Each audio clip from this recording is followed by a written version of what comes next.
যখনই সুবহ সাদেকের সময় কাছাকাছি হলো, আল্লাহ তাআলা দুইজন ফেরেশতাকে বললেন, কোদাল দিয়ে মানুষ যেমন মাটি কাটে, কোদালটা ঢুকাইয়া দিলে মাটিগুলো উঠতে থাকে, দুই ফেরেশতা কোদালের মতো ওই টোটাল এরিয়া দুই পাশে হাত দিয়া পুরা মাটিটাকে হাতের তালুতে নিয়ে নাও। فجعلنا عاليها سافلها أمطرنا عليها حجارة وأمطرنا عليهم مطرا حجارة من سجيل منضود। কোরআনে আল্লাহ বিভিন্ন ভাবে বললেন, ফেরেশতাদেরকে বললাম জমিনটা উপরের দিকে তুলতে থাকো, কতিপয় ফেরেশতাকে বললাম তাদের উপরে পাথর মারতে থাকো। হিজারাতাম মিন সিজ্জিল, খুব শক্ত পাথর, প্রত্যেকটা পাথর চিহ্নিত, কোনটা কার মাথায় পড়বে পাথরের গায়ে নাম লিখে দিয়েছি। আমতারনা আলাইহিম মাতারা, বৃষ্টির মতো মারো, বৃষ্টির মতো পাথর ফেরেশতারা মারছে, লোকগুলো ভুসির মতো হয়ে গেল। এবার আমি বললাম ফেরেশতারা জমিনটাকে উল্টায়া ছেড়ে দাও, জমিনটাকে উল্টায়া ছেড়ে দিল, জমিনটা পড়ে এমন বিকট আওয়াজ হলো, সকালবেলায় লূত আলাইহিস সালাম এসে দেখেন এলাকায় ঘর নাই বাড়ি নাই, একটা সাগর দেখা যায়। এমন ভাবে আযাব দিলাম, গজব দিলাম, ওই জনপদকে ধ্বংস করলাম, আজ পর্যন্ত সেখানে কেউ বসবাস করে না, এবং ওই লূত সাগর ডেড সিতে কোনো মাছও জন্ম নেয় না। এবার আপনাদের কাছে আমি জানতে চাই, লূত আলাইহিস সালামের স্ত্রী এই গজবের ভিতরে আছে না নাই? ওই এলাকার মানুষের অপরাধ ছিল তারা নারী পুরুষে ব্যভিচার করতো না, পুরুষে পুরুষে, কথা বলেন না কেন? তো লূত আলাইহিস সালামের বউ কি পুরুষ? তো ওনার কি দোষ? আল্লাহুম্মা আরহামনা বিল কুরআন ওয়াজআলহু লানা ইমামান ওয়া নূরান ওয়া হুদান ওয়া রাহমা। আলহামদুলিল্লাহি নাহমাদুহু ওয়া নাস্তাঈনুহু ওয়া নাস্তাগফিরুহ ونعوذ بالله من شرور أنفسنا ومن سيئات أعمالنا من يهد الله فلا مضل له ومن يضلل فلن تجد له وليا مرشدا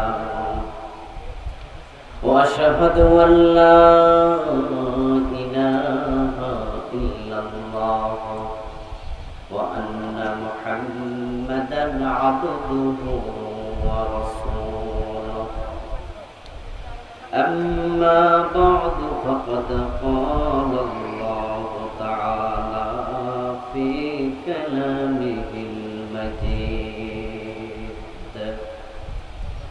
أعوذ بالله من الشيطان الرجيم بسم الله الرحمن الرحيم ما أصاب من مصيبة في الأرض ولا في أنفسكم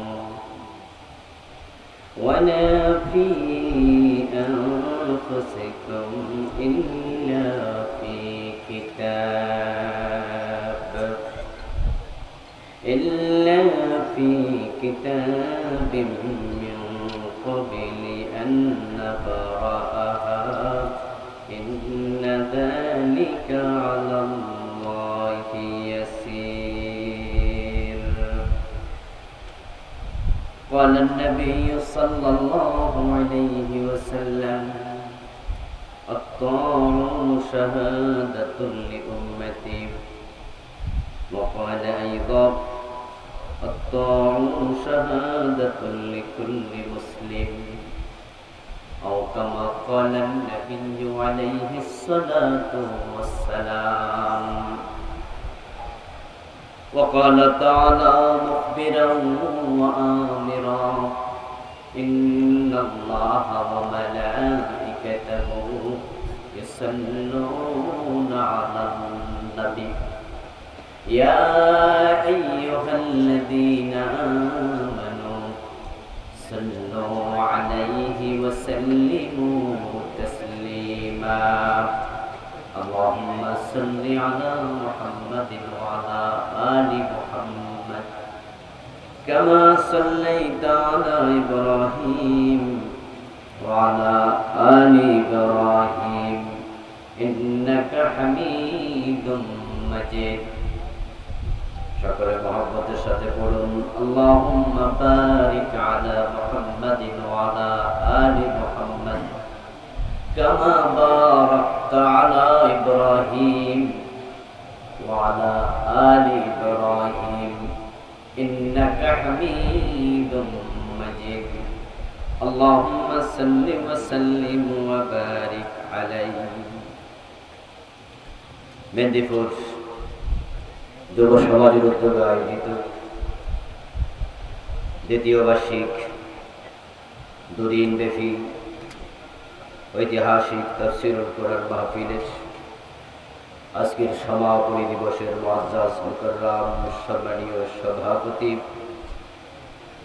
জননেতা জনাব মোহাম্মদ ফরহাদ হোসেন সাহেব, সম্মানীয় প্রধান অতিথি যিনি অসুস্থতা জনিত কারণে আজকে আসতে পারেননি, এলাকার কৃতি সন্তান বিশিষ্ট রাজনীতিবিদ জনাব মোহতারাম মাসুদ রানা এরশাদ সাহেব, সম্মানীয় অতিথি মোহতারাম জাহাঙ্গীর আলম জিকু সাহেব, মোহতারাম উদ্বোধক,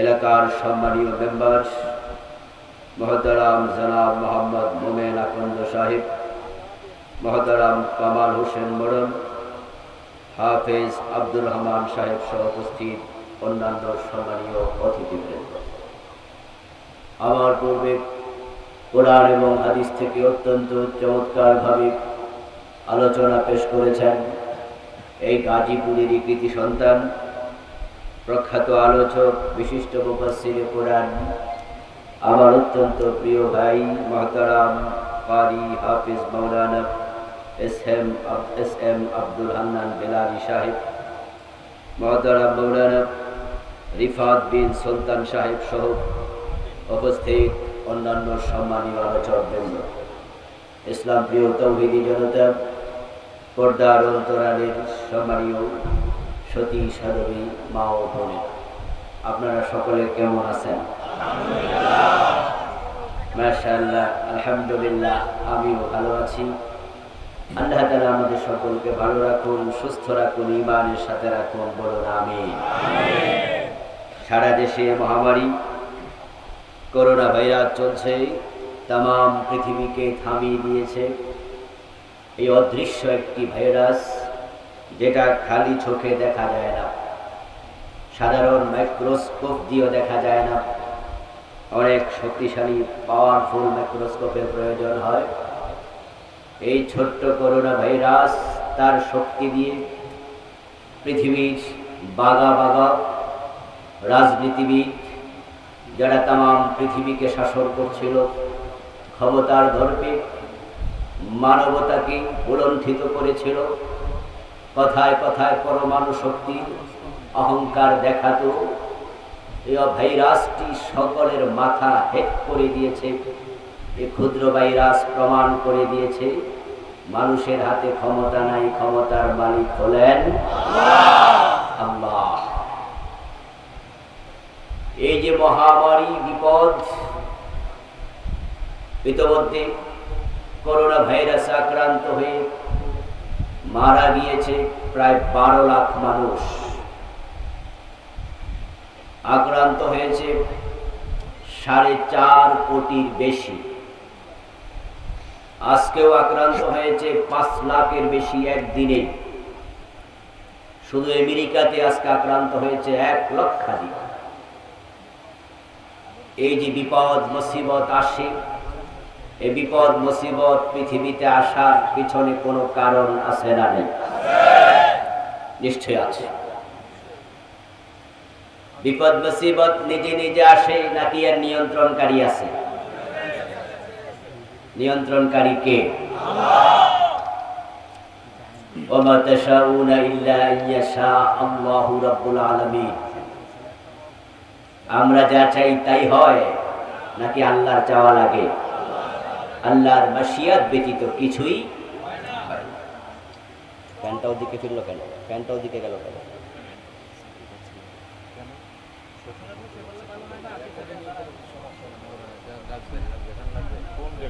ফ্যান আমার দিকে দেখো।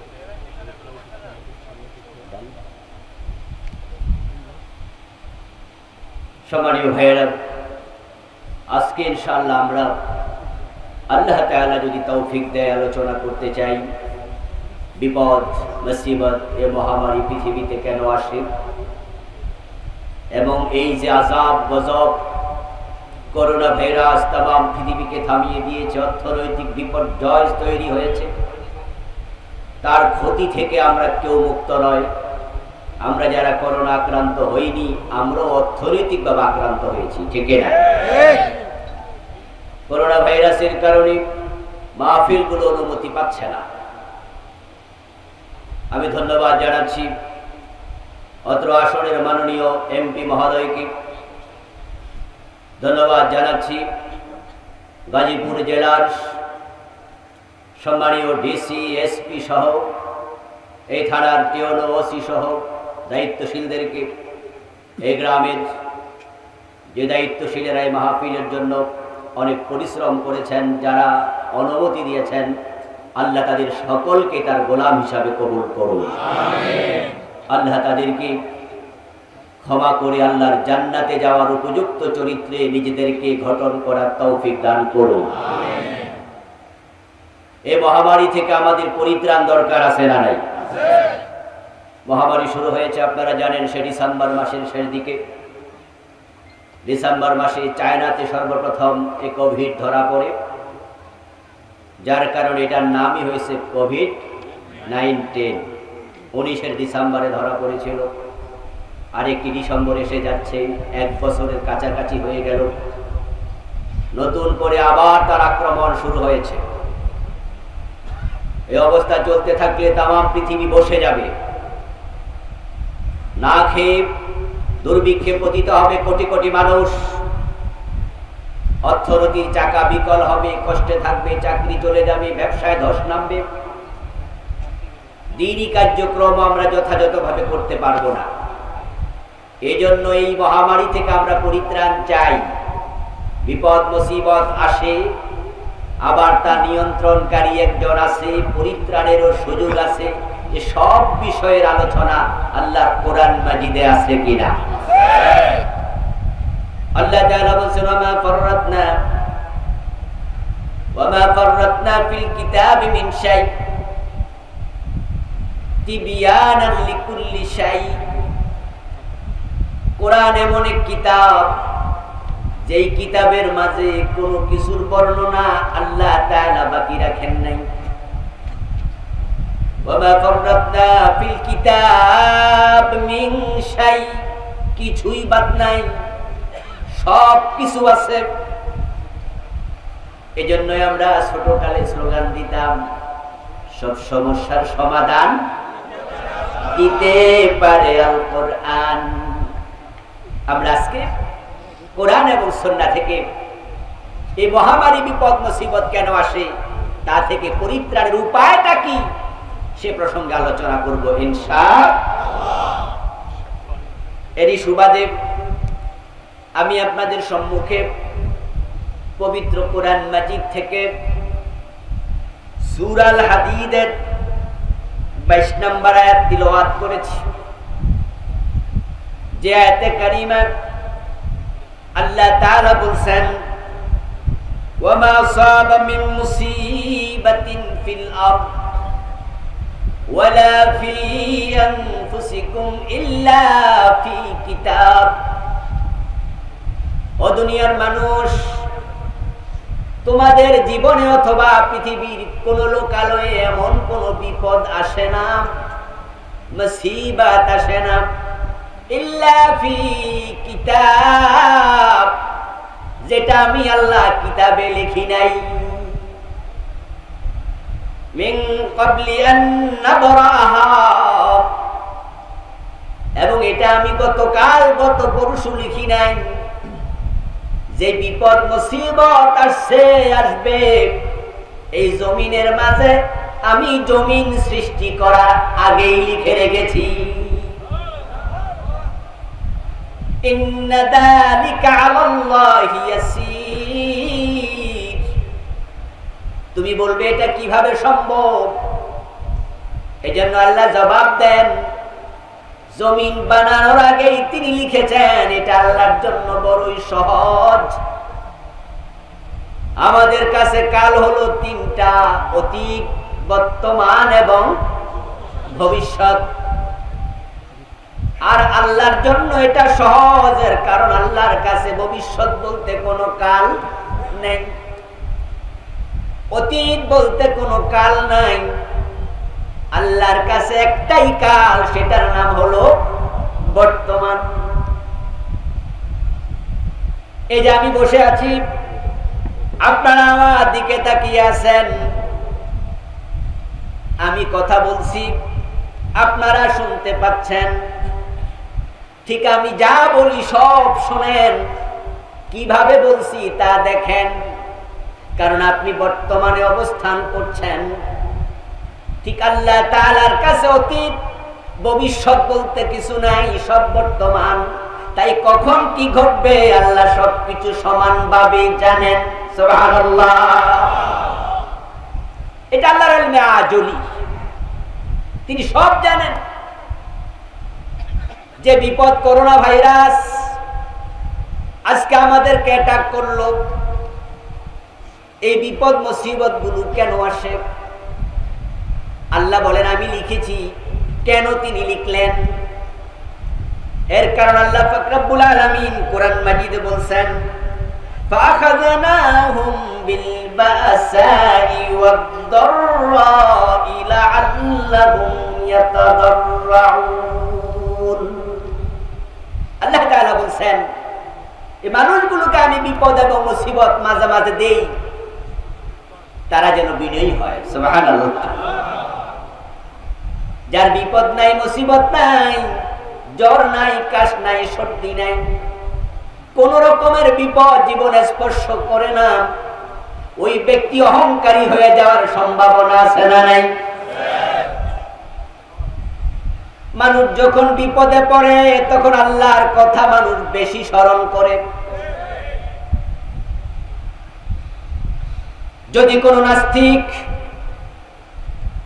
টেকনাফে গিয়ে সেন্ট মার্টিন সফরে যাওয়ার উদ্দেশ্যে লঞ্চে চড়ে,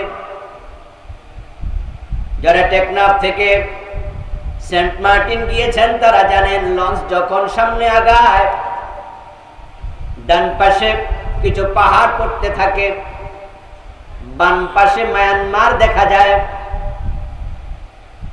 1 ঘন্টা 1.5 ঘন্টা পথ অতিক্রম করার পরে বঙ্গোপসাগরের এমন পয়েন্টে লঞ্চ গিয়ে পৌঁছে, যেখানে যাওয়ার পরে ডানে বামে সামনে পিছনে পানি ছাড়া আর কিছুই দেখা যায় না।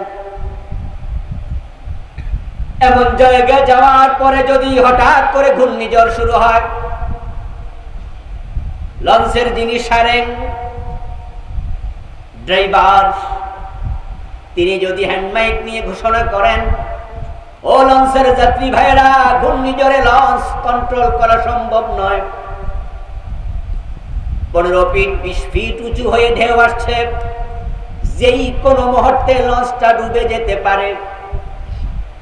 যারা সাঁতার জানেন, সাঁতার জানার জন্য জানেন, যারা প্রস্তুতি নিন সাঁতার কাটার জন্য। যারা সাঁতার জানেন না, লঞ্চের পাশে গোল গোল টায়ার দেয়া আছে, টায়ার গুলো খুলে রেডি থাকেন, যান বাঁচাতে হবে। এই অবস্থায় যদি কোনো নাস্তিক লঞ্চে থাকে, লঞ্চ যখন এদিক সেদিক চরম ভাবে দুলতে থাকে, ওই নাস্তিকের মনেও বাঁচাও বাঁচাও কেউ যদি বাঁচাতো, মানুষ যখন আল্লাহ বলে চিৎকার দেয়, তাদের সাথে নাস্তিকটাও চিৎকার দেয়া শুরু করে দেবে। ওই বিপদের সময় নাস্তিক আস্তিক হয়ে যায়। আমার ভাইয়েরা, আল্লাহ পাক রব্বুল আলামিন মানুষকে বিপদ মুসিবত দিয়ে মাঝে মাঝে ক্রান্ত করেন, লাআল্লাকুম ইয়াতাদাররুন, যেন মানুষগুলো বিনয়ী হয়। আল্লাহ তাআলা আমাদেরকে বানিয়েছেন তার গোলামির জন্য, আনুগত্যের জন্য, কিন্তু মানুষ আল্লাহর আনুগত্যের সীমার বাইরে চলে যায়।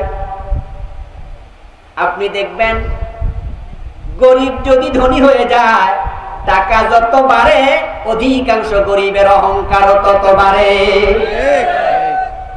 আত্মীয় স্বজন চেনে না, বন্ধু বান্ধব চেনে না। একসময় রিক্সা চালাতো, আজকে বাজার জীব। ওই রিক্সাওয়ালার পাজারো জিপের পাশে যদি কোনো গরিব গিয়ে ভিক্ষা চায়, হাত দিয়ে ইশারা দেয়, গ্লাসে হাত দিস না, গ্লাস ময়লা হবে। আত্মীয় স্বজন গরিবেরা যদি ঢাকায় তার অফিসে যায়, পরিচয় দিতে চায় না, সিসি ক্যামেরা দিয়ে দেখতে পায়, দারোয়ানকে বলে দেয় ওই লুঙ্গিওয়ালাকে ভিতরে ঢুকতে দিস না। ক্ষমতা পাওয়ার পর মানুষ অহংকারী হয়ে যায়, অর্থ পাওয়ার পর অহংকারী হয়ে যায়। যখন কিছু মানুষ ক্ষমতার বাহাদুরিতে দম্ভ অহংকার শুরু করে, এক পর্যায়ে তারা আল্লাহকে ভুলে যায়। তাই তো বেশি ক্ষমতা পাইয়া ফেরাউন এক পর্যায়ে নিজকে খোদা দাবি করেছে, ক্ষমতার কারণে করেছে। মুসা আলাইহিস সালাম যখন আল্লাহর কথা বললেন, ফেরাউন তখন বলল, ও হামান, একটা বড় বিল্ডিং বানা, ওই বিল্ডিং এর ছাদে উঠে আমি মুসার খোদাকে দেখতে চাই। তামাশা করে, টিটকারি করে, এক পর্যায়ে অহংকার করে দাবি করে বসলো, আনা রাব্বুকুমুল আলা, কোথায় খোদা, আমি তো তোমাদের সবচেয়ে বড় খোদা। ক্ষমতা পাওয়ার পরে নমরুদ এক পর্যায়ে হযরত ইব্রাহিমের সাথে ঝগড়া শুরু করে দিল রুবুবিয়ত নিয়ে। ইব্রাহিম আলাইহিস সালাম বলেন, আমার রবের উপরে ঈমান আনো। নমরুদ প্রশ্ন করলো, রব আবার কে? রব তো আমি নিজেই। আলাম তারা ইলাল্লাযী হাজ্জা ইব্রাহিম ফি রাব্বিহি আন আতাহুল্লাহুল মুলক। আল্লাহ তাআলা বলেন, ও নবী মুহাম্মদ সাল্লাল্লাহু আলাইহি ওয়াসাল্লাম, আপনি কি লক্ষ্য করেননি ওই ব্যক্তির উপরে যাকে তার রব ক্ষমতা দিয়েছিল? আনাতাহুল্লাহুল মুলক, ক্ষমতা দেয় কে? আল্লাহ। ওই ব্যক্তি ক্ষমতা পায়া ইব্রাহিমের সাথে রুবুবিয়ত নিয়ে ঝগড়া শুরু করলো। হাজ্জা ইব্রাহিম ফি রাব্বিহি, ইব্রাহিম আলাইহিস সালাম বললেন, না, তুমি রব হতে পারো না। রব্বিয়াল্লাযী ইউহয়ী ওয়া ইউমীত, আমার রব তো তিনি জীবন এবং মৃত্যুর মালিক। ফেরাউন ক্ষমতা পায় এতটা অহংকারী হলো, নমরুদ ক্ষমতা পায় এতটা অহংকারী হলো, সে আবার দাবি করে বসলো, আনা উহয়ী ওয়া উমীত, জীবন এবং মৃত্যুর মালিক হলে যদি রব হয়, তাহলে আমি নমরুদ, আমি তো জীবন মৃত্যুর মালিক। ইব্রাহিম আলাইহিস সালাম বিশ্বাস করেন না। চেহারার দিকে তাকায়া নমরুদ বুঝতে পেরেছে, চেহারা মানুষের মনের আয়না। মনে যদি রাগ আসে চেহারার মাঝে প্রকাশ পায়, পায় কিনা? আবার মনে যদি আনন্দ আসে সেটাও চেহারার মাঝে প্রকাশ। চেহারা হলো মনের আয়না। নমরুদ বলে, আমি রব, আমি জীবন মৃত্যুর মালিক। ইব্রাহিম আলাইহিস সালাম যেটা বিশ্বাস করেন নাই, চেহারার দিকে তাকায়া বুঝছে। নমরুদ বলে, ভাতিজা, তোমার কি বিশ্বাস হয় না? তাহলে আমি বিশ্বাস করাচ্ছি, শোনো, কারাগার থেকে 2 জন কয়েদি নিয়ে আসা অর্ডার করলো। নমরুদ হাতে তরবারি নিল, ইব্রাহিম আলাইহিস সালাম দাঁড়িয়ে আছেন। পুলিশের কোন সদস্য 2 জন কয়েদিকে ধরে নমরুদের সামনে হাজির করার সাথে সাথে নমরুদ তলোয়ার দিয়ে একজনের গর্দান মাথা থেকে সরাইয়া দিল। দেহ থেকে গর্দান আলাদা, মাথা আলাদা করে ফেললো। কোনো বিচার নাই, আর্গুমেন্ট নাই, উকিল নাই, ব্যারিস্টার নাই, বিনা বিচারে একজন জবাই করে দিল। পাশের জনের দিকে ইশারা করে বলল, তুমি আর কারাগারে যাওয়া দরকার নাই, যাও, তোমাকে ছেড়ে দিলাম, বাড়ি চলে যাও, তোমাকে বেকসুর খালাস দিলাম। এবার ইব্রাহিম নবীর দিকে তাকায় নমরুদ বলে, ইব্রাহিম, দেখলা কেমনে একজনকে মারলাম, কেমনে একজনকে ছাড়লাম। ইব্রাহিম আলাইহিস সালাম এবার বলে, শোনো, আমার রক্ত তিনি ইয়াতি বিশামস মিনাল মাশরিক ফাতি বিহা মিনাল মাগরিব ফাবুহিতাল্লাযী কাফার। আওয়াজ দিয়ে বলেন সুবহানাল্লাহ। তুমি যদি রব হওয়ার এতই খায়েশ তোমার হয়, এতই শখ তোমার জাগে, তাহলে আমি ইব্রাহিম বলছি, আমার রক্ত তিনি যিনি প্রতিদিন সকাল বেলায় পূর্ব দিক থেকে সূর্য উদিত করেন। তুমি যদি রব হও, ক্ষমতা তোমার এতই থাকে, ওই সূর্যটাকে পশ্চিম দিক থেকে উদিত করে দেখাও। বাবুহিতাল্লাযী কাফার। আল্লাহ তাআলা বলেন, এবার নমরুদ মাথা নত করে ফেলল। ওই কাফের মাথা নত করে বলে, এটা করার ক্ষমতা আমার নেই। তাহলে মানুষ কখনো কখনো ক্ষমতা পেয়ে অহংকারী হয়ে যায়, এই কথা সত্য কিনা? আল্লাহ তাআলা বলেন, আমি তো তোর অহংকার করার জন্য বানাই নাই, ও বান্দা, তোকে আমি বিনয়ের জন্য বানাইছি। তাই তোর শুরুটাই করেছি মাটি থেকে, মাটি থেকে বানাইছি। মিনহা খালাকনাকুম ওয়া ফিহা নুঈদুকুম ওয়া মিনহা নুখরিজুকুম তারাতান উখরা। মাটির স্বভাবই হলো বিনয়। মাটি তো ঊর্ধ্বমুখী হয় না, অহংকারী হয় না, নিম্নমুখী হয়।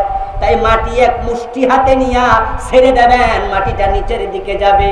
মাটির মাঝে আঘাত করবেন, সে বিনয়ী হয়ে জায়গা করে দেবে, প্রতিবাদ করবে। ওই মাটি থেকে বান্দা তোরে বানাইছি বিনয়ের জন্য। এই জন্যই তো মুমিনের জন্য নামাজ বাধ্যতামূলক ইবাদত। নামাজ যখন মুমিন পড়ে তখন তার বিনয় প্রকাশ হয়। দেহের সর্বশ্রেষ্ঠ সবচেয়ে সম্মানীয় অঙ্গ মাথা আল্লাহর কদমে লুটিয়ে দিতে হয়। নামাজ হচ্ছে বিনয়ের সর্বশ্রেষ্ঠ জায়গা। তো মানুষ যুবক যখন অহংকারী হয়, বিনয় থেকে সরে যায়, আল্লাহর আনুগত্যের বাহিরে চলে যায়, আল্লাহ তাআলা বলেন, আমি মাঝে মাঝে তাদেরকে বিপদ দেই এই কারণে যেন তারা আবার বিনয় হয়ে আমার কাছে ফিরে আসে। এই করোনা ভাইরাসে কত লোক আস্তিক হয়ে গেছে। আমি দেখলাম সোশ্যাল মিডিয়ায় আমাদের বাংলাদেশি এক সাংবাদিক আমেরিকায় থাকেন, আল্লাহর বান্দার নাম আমি ভুলে গিয়েছি। উনি বলছেন আমাদের বাংলাদেশে টেলিভিশন সাক্ষাৎকারে, উনি আমেরিকা থেকে বলছেন, আমি নাস্তিক ছিলাম, করোনা ভাইরাস আক্রান্ত হয়েছি, হাসপাতালে আমি অজ্ঞান ছিলাম, আমার সেন্স ছিল না, সবাই ভেবেছিল আমি মরেই যাব বুঝি। যখন আমি সুস্থ হলাম, সেন্স ফিরে আসলো, আমাকে এখন আর গ্যাস দেয়া লাগে না, নিজে নিজে নিঃশ্বাস নিতে পারি। ডাক্তার খুশি হয়ে গেল, আমার মুখ থেকে গ্যাসের নল আলাদা করে ডাক্তার যখন দেখলাম আমি নিজে নিজে নিঃশ্বাস নিচ্ছি, ডাক্তার খুব আনন্দিত। একজন মহিলা ডাক্তার আমার পাশে দাঁড়ায়া, ওই মহিলা ডাক্তার আমাকে বলতেছে, যখন তুমি সেন্সলেস, তোমার হুঁশ নাই, জ্ঞান নাই, তখন তুমি বিড়বিড় করে কি পড়তেছিলা? আমি দেখছিলাম ওই কঠিন সময়, জীবন মৃত্যুর সন্ধিক্ষণে তুমি কি পড়তেছিলে, মুখে কি জপতেছিলে? আমি বললাম আমি তো জানি না। বলে হ্যাঁ আমি দেখেছি সারাক্ষণ তুমি মুখ নাড়ছো। তখন আমি বললাম হতে পারে আমি ছোটবেলায় কিছু সূরা কেরাত পড়েছিলাম মক্তবে, বড় হওয়ার পরে এগুলো বিশ্বাস ছেড়ে দিয়েছি। হতে পারে ওই কঠিন সময়ে আমার মুখ দিয়ে আল্লাহর কোরআনের আয়াতগুলো বের হচ্ছিল, এছাড়া আর কি বা হতে পারে। আমার মনটা সেই দিকে সায় দিল। আমি এখন আবার আস্তিক হয়ে গেলাম, আবার কোরআন পড়া শুরু করে দিয়েছি, নামাজ পড়া শুরু করে দিয়েছি। ঠিক এইভাবে করোনা কারো জন্য আল্লাহর করুণা হয়ে আগমন করেছে। বিপদ আসলে মানুষ আল্লাহমুখী হয়, এটা স্বাভাবিক। ক্ষমতা এবং টাকা মানুষকে অত্যন্ত অহংকারী বানায়, মানুষ সীমা লঙ্ঘন করে। আল্লাহ পাক রব্বুল আলামিন চান না আমাদেরকে ধ্বংস করতে, তাই তিনি ছোট ছোট বিপদগুলো দেন, দিয়ে তিনি আমাদেরকে ইশারা দেন এর চেয়ে বড় বিপদ দেওয়ার ক্ষমতা আল্লাহর আছে না নাই? এই যে আজকে তুরস্কে আপনারা দেখেছেন ভূমিকম্প হয়েছে 6.something, অনেকগুলো বিল্ডিং ধসে গিয়েছে, অনেক মানুষ মারা গিয়েছে। এই জাতীয় ভূমিকম্প বাংলাদেশও মাঝে মাঝে, কথা বলেন না, হয় কিনা? হয়। ভূমিকম্প, ভূমি মানে কি? জমিন, যেখানে বসে আছেন। কম্প মানে নড়াচড়া করা। ভূমিকম্প মানে জমিন নড়ে। এই জমিন নাড়ায়া জমিনের মালিক আমাদেরকে বুঝায়। তোমরা যে বলো জমিন আমার, এটা কার? আমার। ওটা কার? আমার। বাড়ি কার? আমার। গাড়ি কার? আমার। মানুষ ইশারা দিয়ে কয় চোখে যতটুকু দেখা যায় ওই পরিমাণ জমি আমার। আল্লাহ জমিন নাড়ায়া বুঝায় জমিন তোর না, তোর যদি হতো তুই নাড়া দেখি, তুই তো সামান্য জমিনও নাড়াতে পারবি না। জমিনের মালিক আমি আল্লাহ, তা চাইলে পুরা জমিনকে একসাথে নাড়ায়া দিতে পারি।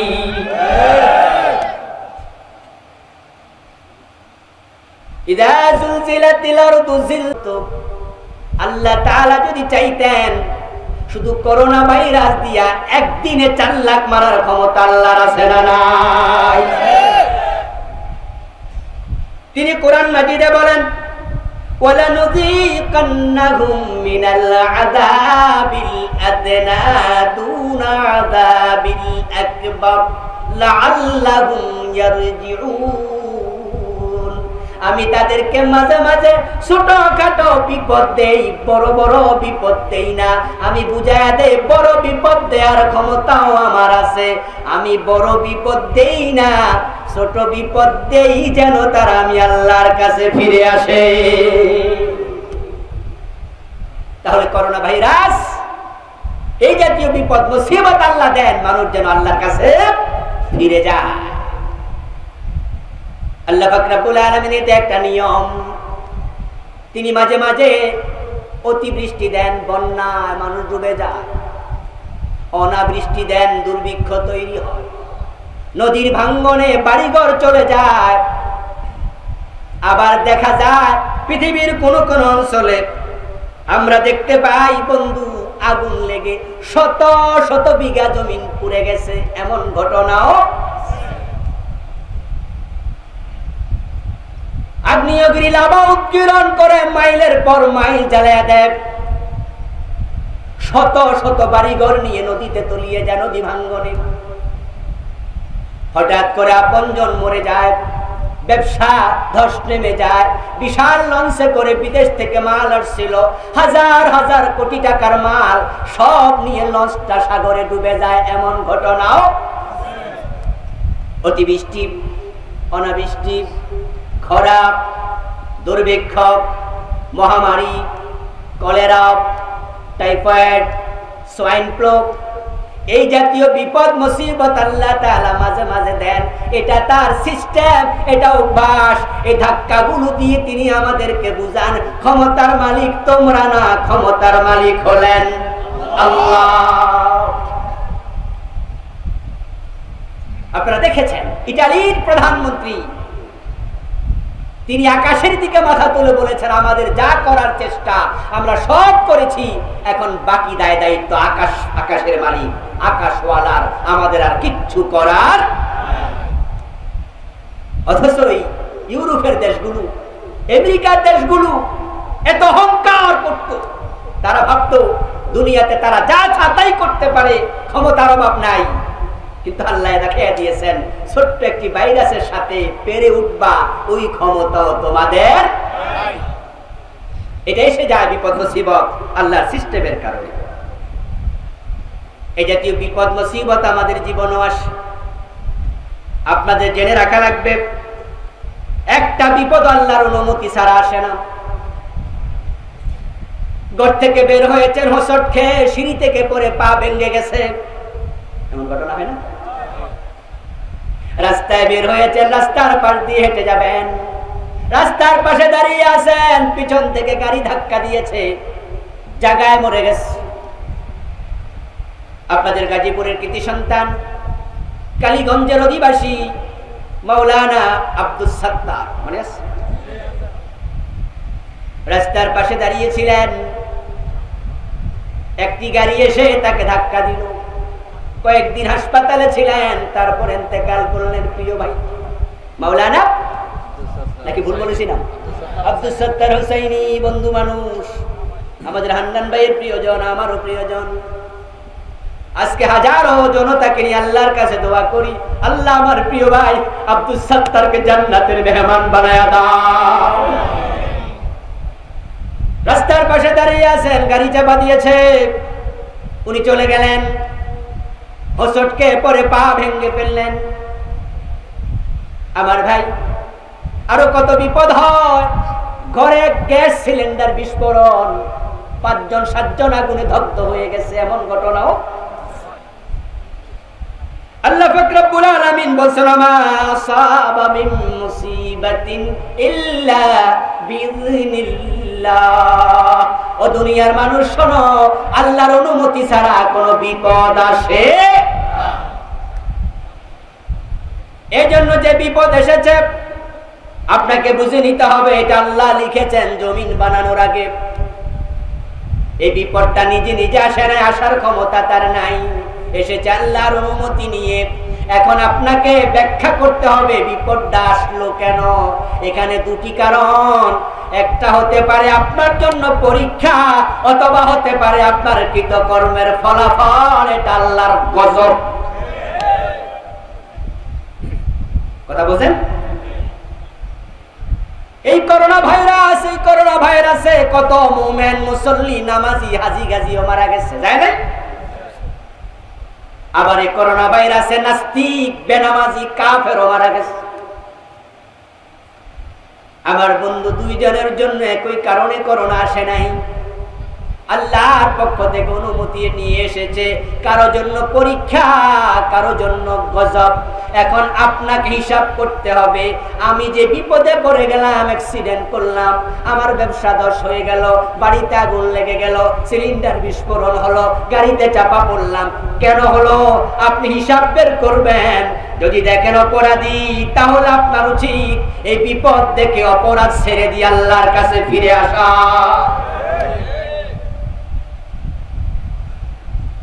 যখন ছোটখাটো বিপদ দিলে মানুষ আল্লাহমুখী না হয়, এক পর্যায়ে আল্লাহ পাক রব্বুল আলামিন তাকে আরো বড় বিপদে ফেলে দেন।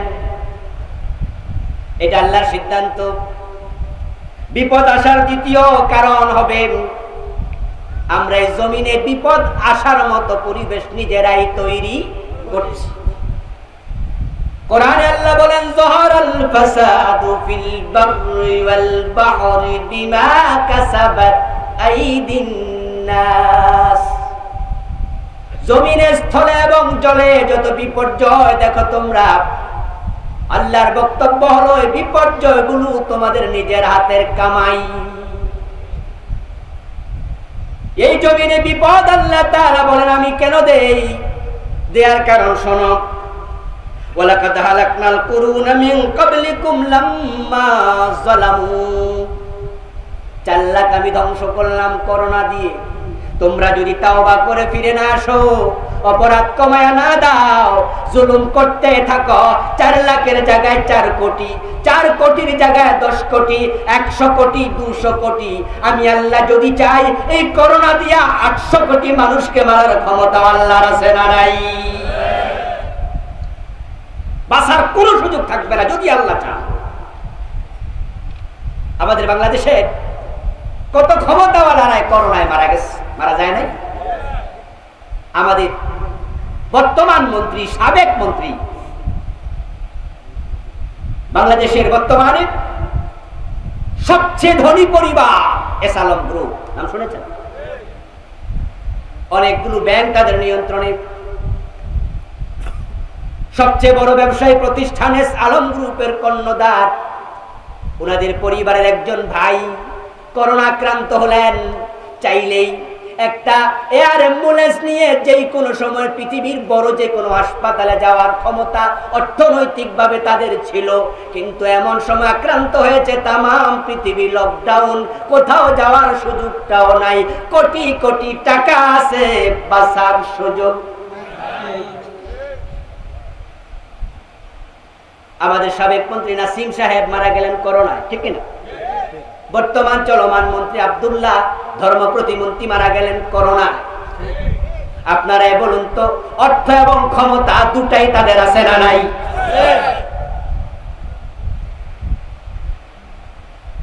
আমেরিকার প্রেসিডেন্ট ডোনাল্ড ট্রাম্প করোনা আক্রান্ত হয়েছে। আল্লাহ তাআলা যদি চাইতেন করোনা দিয়া তাকে তিনি মেরে ফেলবেন, বলুন তো বাঁচানোর ক্ষমতা কি কারো ছিল?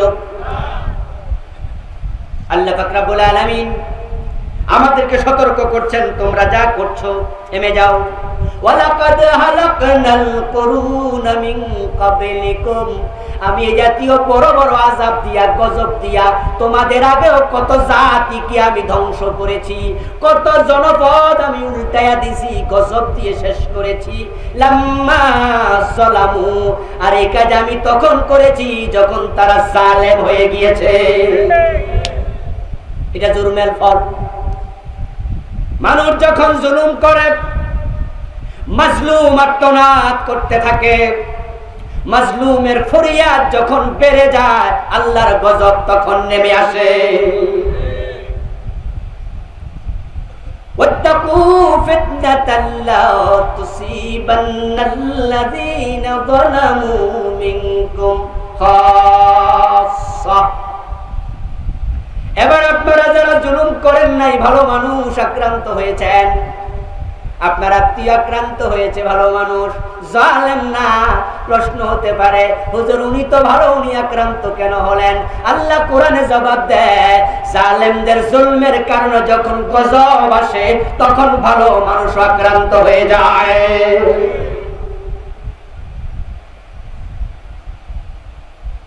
জুলুম যখন বেড়ে যায়, গজব তখন নেমে আসে। আজকের পৃথিবীতে জুলুমের কোনো অভাব নাই। আমরা দেখেছি এই করোনার 8-9 মাসে ব্যক্তিগতভাবে আমি যে যোগ অঙ্ক কষেছি, হিসাব করেছি, আমি দেখেছি পৃথিবীতে যারা যত বড় জালেম তারা আক্রান্ত হয়েছে তত বেশি।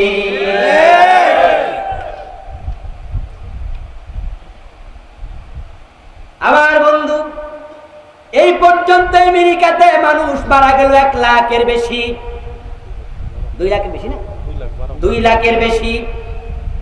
কিন্তু হিরোশিমা, নাগাসাকি, জাপানের ওই 2টি শহরে আমেরিকা এট এ টাইম বোমা ফেলেছিল।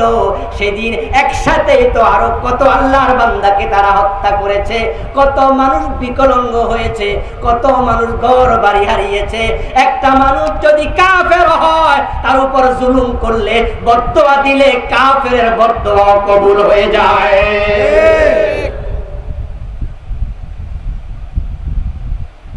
ইয়ামানে, সিরিয়া, বসনিয়া, সেসনিয়া, সোমালিয়া, কাশ্মীরে, আলজেরিয়া, ফিলিস্তিনে, আফগানিস্তান সহ তাকায়া দেখো মায়ানমারের দিকে, প্রতিদিন কত বনি আদমকে তারা হত্যা করেছে।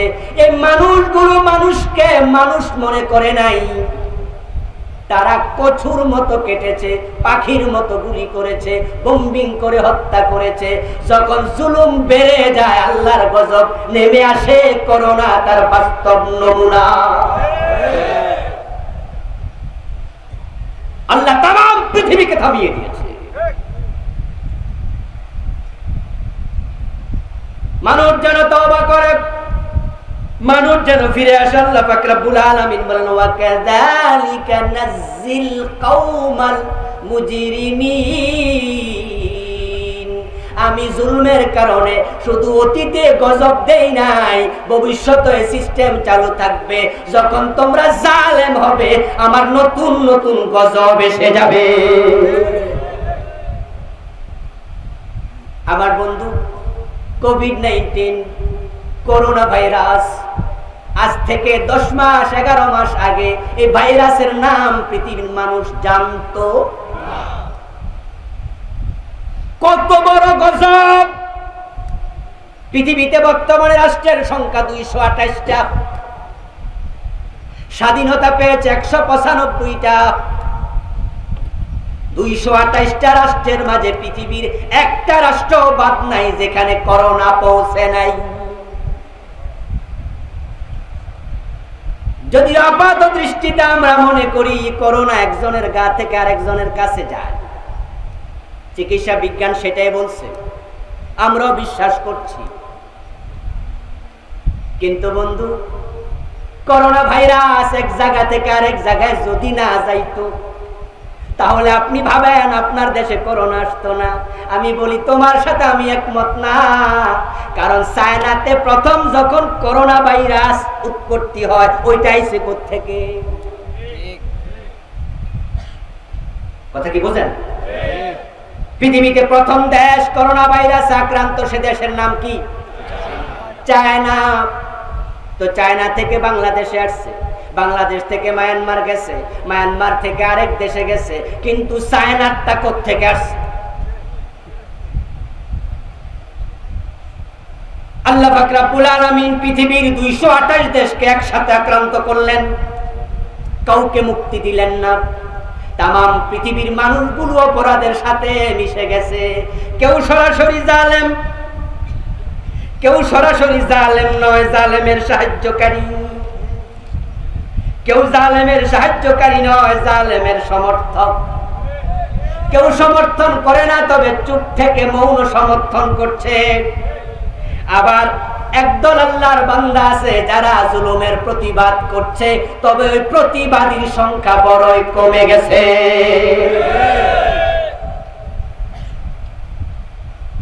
আর পৃথিবীর সবচেয়ে বেশি মাজলুম জনগোষ্ঠীর নাম হলো মুসলমান। মুসলমানদের মতো মাজলুম জাতি পৃথিবীতে আর নাই। বাস্তবতার সাক্ষী আপনারা, কালের কিংবদন্তি। আজ থেকে 1.5 যুগ আগে যখন ইরাক আক্রান্ত হয়, সাদ্দাম বারবার বলেছিলেন তার দেশে কোনো পরমাণু অস্ত্র। জাতিসংঘের গোয়েন্দা সংস্থা রিপোর্ট করেছিল ইরাকে কোনো পরমাণু অস্ত্র নাই। কিন্তু বুশ সিদ্ধান্ত নিয়েছে একঘেয়ামি করে আক্রমণ করবে। ইরাক আক্রমণ করল। আপনাদের কাছে আমি জানতে চাই, যারা জানেন জবাব দেন মেহেরবানি করে। আমেরিকা একা আক্রমণ করেছে নাকি সহযোগী ছিল?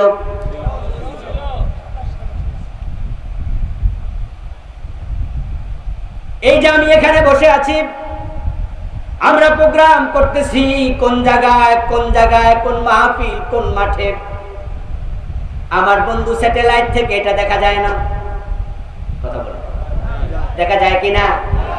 গাড়িতে ওঠার পরে আপনার সামনের রাস্তা কোন দিকে বাঁক নিয়েছে, কোন দিকে কয়টা রাস্তা ঢুকছে, গাড়ির মাঝে বসে যদি আপনি জিপিএস চালু করে দেন, আজ থেকে এখান থেকে 5 মাইল পরে রাস্তা কোন দিকে গেছে এখানে বসে সেটাও দেখা যায়। আমি এখান থেকে যাব নারায়ণগঞ্জ, নারায়ণগঞ্জ যে জায়গায় যাব, যেই বাজারে নামবো, এখানে বসে যদি আমি জিপিএস চালু করে দেই, ওই জায়গাটা লিখে দেই, ওই জায়গাটার রাস্তা সব দেখা যায়, কত কিলোমিটার সেটা দেখা যায়, যেই গাড়িতে বসেছি ওই গাড়ি কত কিলোমিটার গতিবেগে চলছে সেটা দেখা যায়, ঢাকা পার হওয়ার পরে কোন জায়গায় জ্যাম আছে কথা বলেন না কেন, দেখা যায়নি?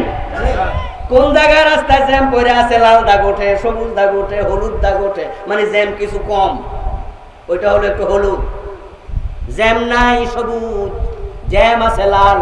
কয়েক কিলোমিটার জ্যাম সবটা যদি দেখা যাইতে পারে, আজকের যদি আমেরিকা ওই ব্রিটিশের লোকেরা তারা সব কিছু জিপিএস দিয়া, মহাকাশ থেকে স্যাটেলাইট দিয়া বের করে ফেলতে পারে, তাহলে ওসামা বিন লাদেন ইরাকে আছে না নাই, আফগানিস্তানে আছে না নাই, পরমাণু অস্ত্র আছে না নাই, ওটা বুঝি তারা বোঝে না। সাদ্দাম বারবার বলেছে তার দেশে পরমাণু অস্ত্র নাই, আফগানিস্তান বারবার বলেছে তার দেশে ওসামা বিন লাদেন নাই, কিন্তু আমেরিকা ছাড়লো না, লাখ লাখ বনি আদমকে হত্যা করেছে। আমার বাবা যদি মারা যায় কারো হাতে, যদি আমি অ্যাকশন নিতেও না পারি, আমার মনের বদদুয়া আল্লাহর কাছে জমা হয়ে যায়। ওয়াত্তাক দাওয়াতাল মাজলুম ফাইন্নাহু লাইসা বাইনাহা ওয়া বাইনাল্লাহি হিজাব। বিশ্বনবী বলেন, সহিহ বুখারীর riwayat, মাজলুমের বদদুয়া থেকে বেঁচে থাকো, মাজলুমের বদদুয়া এবং আল্লাহর মাঝে কোনো পর্দা থাকে না।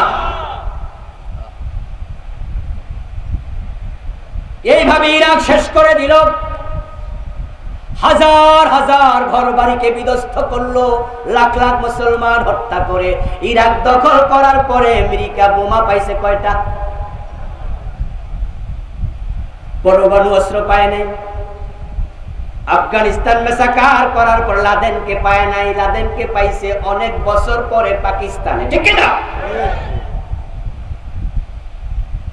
এই যে মায়ানমার লাখ লাখ মুসলমানকে তারা উদ্বাস্তু বানায় ছেড়ে দিল। আমাদের কক্সবাজার সীমান্তে 10 লাখের উপরে তারা এসেছে। আমি দুবার তাদের কাছে দেখতে গিয়েছিলাম, সামর্থ্যের আলোকে হাদিয়া তোহফা নিয়ে।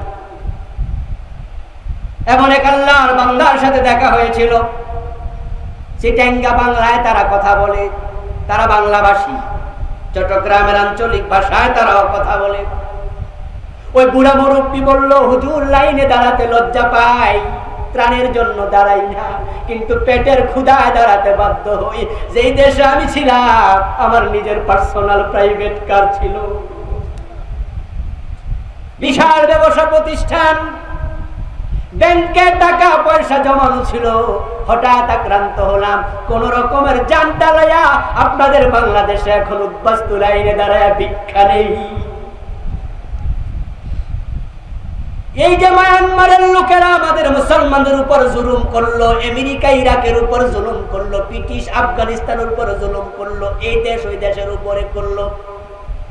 এবার আপনারা বলুন তো, ওই জুলুমগুলো দেখার পরে যারা চুপ করে আছে তারা মৌন সাপোর্টার হয়ে গেল কিনা?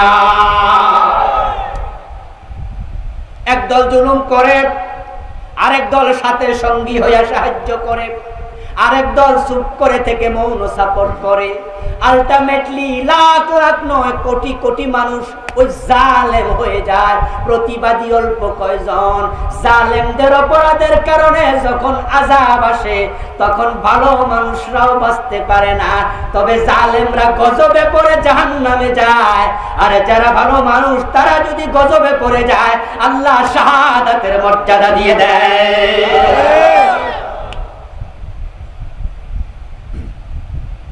মা আয়েশা সিদ্দিকা রাদিয়াল্লাহু তাআলা আনহা বলেন, রাসূলুল্লাহ সাল্লাল্লাহু আলাইহি ওয়াসাল্লামকে এই জাতীয় আযাব গজবের ব্যাপারে প্রশ্ন করা হলো। আল্লাহর হাবিব বলেন, আত-তাউন রিজসুন ওয়া বাকিয়াতুম মিন আযাবিন উযযিবা বিহি কওমুন ক্বাবলাকুম। এটা হলো গজব আযাব, অতীতের জাতিদেরকে আল্লাহ আযাব দিয়া শায়েস্তা করছে। যদি তোমরা সোজা না হও ওই আযাব তোমাদের উপরেও আসবে। লূত আলাইহিস সালামের জাতি যখন সীমা লঙ্ঘন করেছে, জুলুম দুপ্রকার, একটা নিজের নফসের উপরে আর একটা অন্যের উপরে। আদম আলাইহিস সালাম যখন জান্নাতে নিষিদ্ধ গাছের ফল ভক্ষণ করলেন, তখন তিনি দোয়া করলেন, রব্বানা যালামনা আনফুসানা ওয়া ইল্লাম তাগফির লানা ওয়া তারহামনা লানাকুনান্না মিনাল খাসিরিন। বাংলা তো হে আল্লাহ, আমি নফসের উপরে জুলুম করেছি। জুলুম করলে গজব আসে। ওই জুলুম দুই প্রকার, নফসের উপরে অথবা অন্যের উপরে। লূত আলাইহিস সালামের জাতি ছেলে ছেলে বিয়ে করত, মানে ছেলে ছেলে সমকামিতা করত। লূত আলাইহিস সালাম নিষেধ করলেন, তার জাতি তার কথা শুনল না। যখন সীমা লঙ্ঘন করলো, আল্লাহ গজব দেওয়ার জন্য দুজন ফেরেশতা পাঠালেন। ওই দুজন ফেরেশতা ওনার বাড়িতে বিকাল বেলায় ঢুকলো। না দোষ ন দোষ, একেবারে তাগড়া যুবক, এখনো পূর্ণ যৌবনে পা রাখিনি, মুছ উঠেছে, দাঁড়িয়ে ওঠেনি, চেহারা বড় সুন্দর। লূত আলাইহিস সালামের বাড়িতে এসেছে। ওই জালেম মানুষগুলো, আমাদের দেশের বখাটে ছেলেরা সুন্দরী মেয়ে দেখলে যেমন পিছু নেয়, লূত আলাইহিস সালামের জাতির ওই জালেমগুলো ওই যুবকদের পিছু। লূত আলাইহিস সালাম বললেন, মেহমানদের সম্মান করো, অপমান করো না। আমার বাড়িতে তোমরা কেন এসেছো? খারাপ চিন্তা পরিত্যাগ করো, চলে যাও। তারা বলল, না, মেহমানদেরকে আমাদের হাতে তুলে দাও। হযরত লূত আলাইহিস সালাম বললেন, যদি তোমরা প্রস্তাব দাও, আমার মেয়ে বিয়ে দিতে রাজি, মেহমান তোমাদের হাতে দিতে রাজি। ওই জালেমগুলো উত্তরে বলে, মেয়ের প্রতি আমাদের কোনো হাজত নেই, প্রয়োজন নেই, আমরা ছেলেদেরকে চাই। লূত আলাইহিস সালাম মেহমানদের কাছে গিয়ে বললেন, বাবারা, তোমরা কোত্থেকে আমার বাড়িতে এসেছো আমি জানি না, তোমাদেরকে আমি বিদায় জানাতে চাই, এহতেরাম করতে পারবো না, সন্ধ্যার আগে তোমরা চলে যাও, না হয় জালেমদের হাত থেকে ইজ্জত বাঁচানো যাবে। ওই দুই যুবক হযরত লূত আলাইহিস সালামের কাছে গিয়ে আস্তে করে বলল, আল্লাহর নবী, টেনশন করার কারণ নাই, তাদের সাথে ফয়সালার জন্য আল্লাহ আমাদেরকে পাঠাইছেন। ফয়সালা বেশি দেরি নয়, সকাল বেলায় হবে, সুবহে সাদেকের আখ্যান দিয়া। রাত তো আগমন করছে, আপনি নিশ্চিন্তে থাকেন। তবে আল্লাহর বক্তব্য হলো, সন্ধ্যার পর পর আপনি এলাকা ছেড়ে বের হয়ে যান। আপনার সাথে যারা ঈমান এনেছে তাদেরকে সাথে নিয়ে চলে যাওয়ার জন্য আল্লাহ বলেছেন, ফয়সালার জন্য তাদেরকে আমাদের হাতে ছেড়ে দেন। লূত আলাইহিস সালাম চলে যাবেন। ফেরেশতা এবার বলছে, তবে আল্লাহর আরেকটা অর্ডার আছে, আপনার বউকে সাথে নেয়া যাবে না। লূত আলাইহিস সালাম চলে গেলেন, সাথে ওনার পরিবারের অন্য সদস্যরা গেল, যারা ঈমান এনেছে তারাও গেল। আল্লাহ তাআলা কোরআন মাজিদে বলছেন, ওয়ানজাইনাহু ওয়া আহলাহু ইল্লা ইমরাআতাহু ওয়া কানাত মিনাল গাবিরিন। সুবহানাল্লাহ বলেন, সুবহানাল্লাহ। আনজাইনাহু আহলাহু, আনজাইনাহু, আমি লূতকে হেফাজত করলাম, নাজাত দিলাম, ওয়া আহলাহু, তার পরিবারকে নাজাত দিলাম, মুমিনদেরকে বাঁচালাম। ইল্লা ইমরাআতাহু, তবে তার বউকে বাঁচাই নাই। যখনই সুবহে সাদেকের সময় কাছাকাছি হলো, আল্লাহ তাআলা দুইজন ফেরেশতাকে বললেন, কোদাল দিয়ে মানুষ যেমন মাটি কাটে, কোদালটা ঢুকাইয়া দিলে মাটিগুলো উঠতে থাকে, দুই ফেরেশতা কোদালের মতো ওই টোটাল এরিয়া দুই পাশে হাত দিয়া পুরা মাটিটাকে হাতের তালুতে নিয়ে এলো।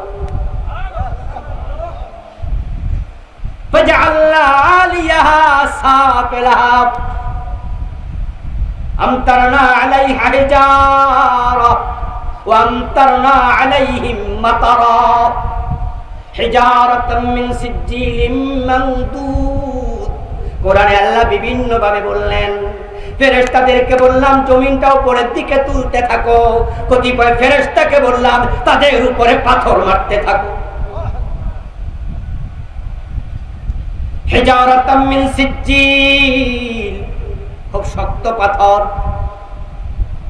প্রত্যেকটা পাথর চিহ্নিত, কোনটা কার মাথায় পড়বে পাথরের গায়ে নাম লিখে দিয়েছি। আমতারনা আলাইহিম মাতারা, বৃষ্টির মতো মারো, বৃষ্টির মতো পাথর ফেরেশতারা মারছে, লোকগুলো ভুসির মতো হয়ে গেল। এবার আমি বললাম ফেরেশতারা জমিনটাকে উল্টায়া ছেড়ে দাও। জমিনটাকে উল্টায়া ছেড়ে দিল। জমিনটা পড়ে এমন বিকট আওয়াজ হলো, সকালবেলায় লূত আলাইহিস সালাম এসে দেখেন এলাকায় ঘর নাই, বাড়ি নাই, একটা সাগর দেখা যায়। এমন ভাবে আযাব দিলাম, গজব দিলাম, ওই জনপদকে ধ্বংস করলাম। আজ পর্যন্ত সেখানে কেউ বসবাস করে না, এবং ওই লূত সাগর ডেড সিতে কোনো মাছও জন্ম নেয় না। এবার আপনাদের কাছে আমি জানতে চাই, লূত আলাইহিস সালামের স্ত্রী এই গজবের ভিতরে আছে না নাই? ওই এলাকার মানুষের অপরাধ ছিল, তারা নারী পুরুষে ব্যভিচার করতো না, পুরুষে পুরুষে। কথা বলেন না কেন? তো লূত আলাইহিস সালামের বউ কি পুরুষ? তো ওনার কি দোষ? উনি তো পুরুষ নয়, উনি তো নারী। গজব তো আসছে পুরুষে পুরুষে সমকামের কারণে। এবার আপনাদের কাছে জানতে চাই, ওই এলাকায় 80-90 বছর বয়স্ক বুড়া পুরুষ আছে না নাই? আকাম করার বয়স কি আর আছে?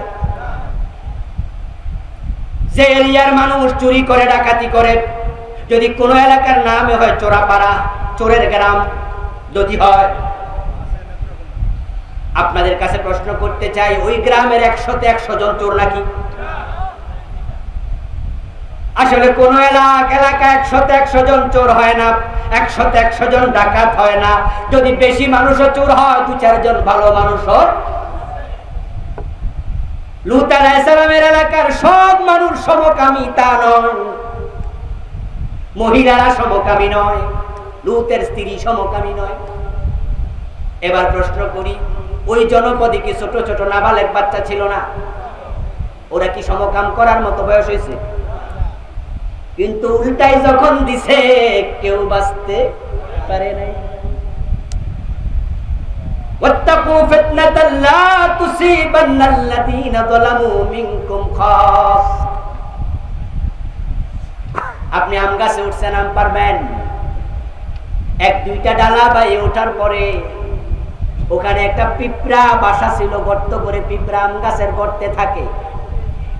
যখনই আপনি উঠলেন গাছে, লাল লাল 10-15টা পিঁপড়া আপনার পা বেয়ে উঠতে শুরু করলো, 1টা 2টা 3টা কামড়ও মারলো।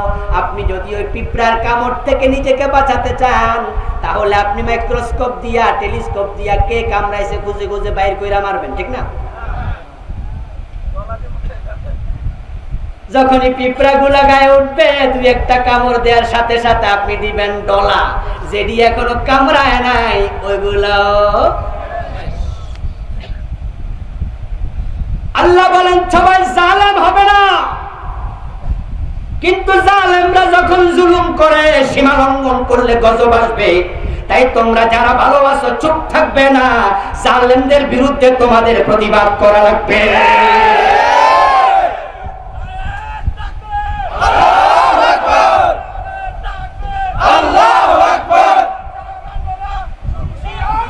আমার মুসলমান ভাইয়ের, আজকের পৃথিবীতে আর একটা জুলুম শুরু হলো।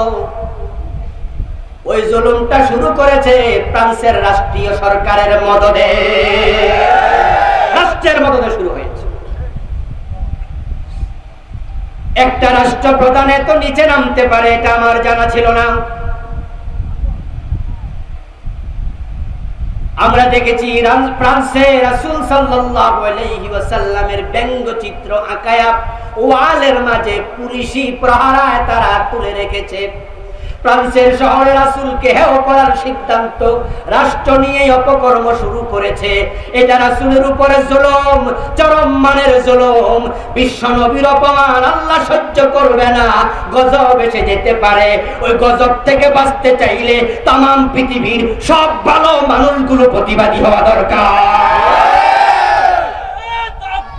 আল্লাহু আকবার।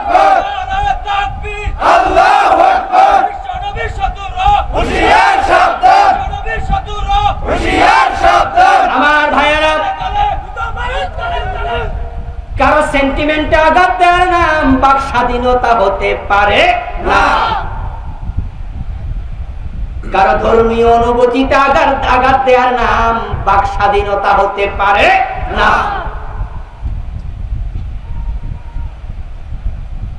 নবী মুহাম্মদ আপনার কাছে যদি বিশ্বাস না হয় আপনি মানবেন না। আপনাকে কেউ তো জোর করে মানাতে যায় নাই। আপনার ভালো লাগে না আপনি মানবেন না, কিন্তু অন্যের ভালো লাগার মাঝে আঘাত দেওয়ার কোনো অধিকার আপনার থাকবে না, অধিকার নাই। যদি আপনি ঘরে বসে থাকেন, চুপ করে থাকেন, প্রতিবাদ না করে, তাহলে প্রমাণ হবে আপনিও মৌন সাপোর্টার হয়ে গেছেন। আরবিতে একটি কায়দা আছে, নিয়ম আছে, আসসুকুতু নিসফুর রাজা। যদি কেউ চুপ থাকে, বাংলায় প্রবাদ আছে, মৌনতা সম্মতির লক্ষণ। আজকে আরেক গজবের ভূমিকা ফ্রান্স তৈরি করেছে। রাসূল সাল্লাল্লাহু আলাইহি ওয়াসাল্লামকে ব্যঙ্গচিত্র এঁকে হেয় করা যাবে না, ছোট করা যাবে না, কারণ রাসূলের ইজ্জতের নিরাপত্তার দায়িত্ব নিয়েছেন স্বয়ং আল্লাহ। তিনি কোরআন মাজিদে বলেছেন, ওয়ারাফানা লাকা যিকরাক, ও নবী আপনার সম্মান, আপনার নামের মর্যাদা আমি আল্লাহ উপরে তুলে দিয়েছি। রাসূল সাল্লাল্লাহু আলাইহি ওয়াসাল্লামের ব্যঙ্গচিত্র আঁকার কারণে তামাম পৃথিবীর মুসলমান প্রতিবাদী হয়ে রাস্তায় নেমেছে। পৃথিবীতে এখনো কোটি কোটি মুসলমান আছে, তার প্রমাণ পাওয়া যাচ্ছে। আমরা বাংলার রাস্তায় নেমে প্রতিবাদ করছি, পাকিস্তান করতেছে, তুরস্ক করতেছে, এইভাবে তামাম দুনিয়ার মুসলমান প্রতিবাদী হয়ে রাস্তায় নেমেছে। যদি আমরা প্রতিবাদ বন্ধ করে দেই, আল্লাহর নবীর সম্মান সামান্য কমবে না। তবে প্রতিবাদ না করার কারণে গজব আসলে কেউ বাঁচতে পারবেন না।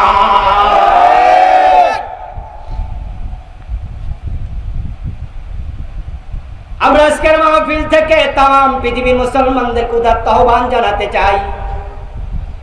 একটা রাষ্ট্রের মেরুদণ্ড হলো তার অর্থনীতি, ঠিক না? ফ্রান্সের যে পণ্যগুলো আছে আমরা বয়কট করতে চাই। রাসূলের অন্তরে যার মহব্বত, রাসূলের মহব্বত যার অন্তরে আছে, ফ্রান্সের সাথে কোন রকমের লেনদেন সে করতে পারে না। আপনারা যারা এখানে চিন্তাশীল গবেষক আছেন, ঔষধের দোকানে কোন কোন ঔষধ ফ্রান্সের, যারা বিল্ডিং বানান কোন কোন ইনস্ট্রুমেন্ট গুলো ফ্রান্সের, যারা মিল ইন্ডাস্ট্রি পরিচালনা করেন কোন কোন যন্ত্রপাতি ফ্রান্সের, যারা গাড়ি বানান গাড়ির কোন কোন যন্ত্র ফ্রান্সের। এইভাবে প্রত্যেকটি সেক্টরে ফ্রান্সের পণ্যগুলো চিহ্নিত করে ওই পণ্যগুলো যদি আমরা বয়কট করা শুরু করে দেই, পৃথিবীতে প্রায় 200 কোটি মুসলমান ফ্রান্স পঙ্গু হয়ে যাবে। হাজার হাজার কোটি বিলিয়ন ডলার তাদের বিপর্যস্ত হবে। তারপরে এবার আমরা নিয়মতান্ত্রিক পন্থায় প্রতিবাদ করব। আযাব গজব থেকে বাঁচতে হলে আমাদেরকে অন্যায়ের প্রতিবাদ করতেই। আমার বন্ধু, আল্লাহ পাক রব্বুল আলামিন অতীতের জাতিকে গজব দিয়ে আমাদের সতর্ক করছেন। যদি আমরা অপরাধ করি, জুলুম করি, অপরাধ থেকে ফিরে না আসি, গজব আমাদের উপরেও আসবে। আরেকটি কারণে গজব আসে, যেটা বললাম, পরীক্ষা। আল্লাহ পাক রব্বুল আলামিন মাঝে মাঝে বিপদ মুসিবত দিয়ে আমাদের ঈমানের পরীক্ষা করবেন, এমন আলোচনা আল্লাহর কোরআনে আছে না নাই? আমার সাথে তেলাওয়াত করুন, পড়ুন যারা পারেন। ওয়ালা নাবলুওয়ান্নাকুম বিশাইইম মিনাল খাউফি ওয়াল জু'i ওয়া নাকসিম মিনাল আমওয়ালি ওয়াল আনফুসি ওয়াস সামারাত ওয়া বাশশিরিস সাবিরিন। বলেন সুবহানাল্লাহ। আহাসিবান নাসু আন ইউতরাকু أن يقولوا آمنا وهم لا يفتنون। আল্লাহ তাআলা বলেন, মানুষ কি মনে করেছে ঈমান এনেছি বললে ছেড়ে দেব? তাদের ঈমান আসল না ভেজাল, আমি কি পরীক্ষা করব? ওয়ালানাবলুওয়ান্নাকুম, ও অবশ্যই আমি তোমাদের পরীক্ষা করব। কে বলছেন? কি দিয়ে পরীক্ষা করবেন? এবার বলছেন বিশাইইম মিনাল খাউফ, আমি ভয় দিয়ে পরীক্ষা করব, ওয়াল জু, ক্ষুধা দিয়ে পরীক্ষা করব, ওয়া নাকসিম মিনাল আমওয়ালি ওয়াল আনফুসি ওয়াস সামারাত, পরীক্ষা করব তোমাদের জান এবং মালের ক্ষতি দিয়ে। এই করোনা ভাইরাস এসেছে জালেমদের জুলমের প্রতিফল, এটা হতে পারে, হওয়ার সম্ভাবনাই বেশি। কারণ আমরা দেখেছি আলহামদুলিল্লাহ আলহামদুলিল্লাহ আলহামদুলিল্লাহ, পৃথিবীতে মুসলমান রাষ্ট্রের সংখ্যা কয়টা? ওআইসি সদস্য সংখ্যা কত? 57। ওআইসির সদস্যশিপ পায় নাই এমন মুসলিম রাষ্ট্র আছে। তাহলে যদি আমরা কমপক্ষে 57টা ধরি, আপনি তাকিয়ে দেখুন এই করোনা ভাইরাস ইরান ছাড়া আর কোন মুসলিম রাষ্ট্রে ব্যাপকভাবে ছড়ায় নেই।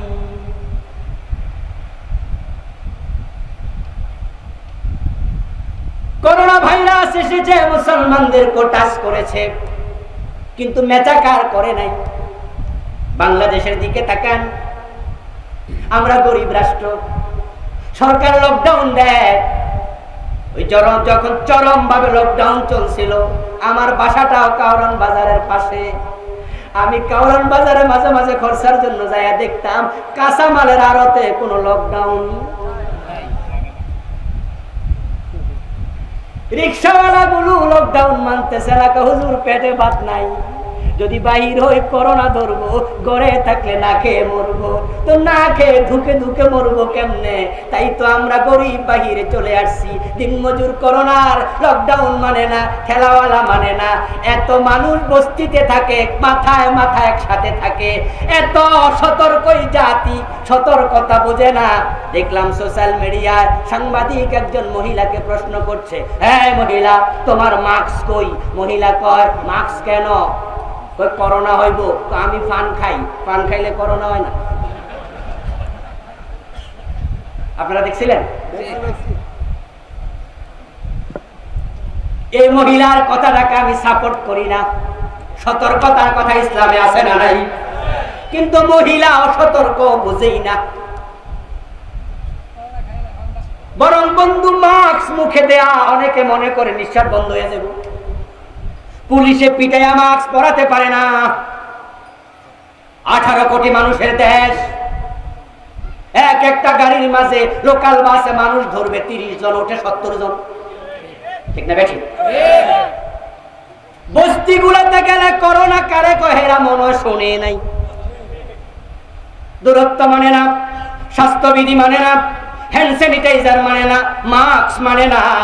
তারপরও এখনো বাংলাদেশে 5-7 হাজারের বেশি মরে নাই। হেফাজত করেছেন কে?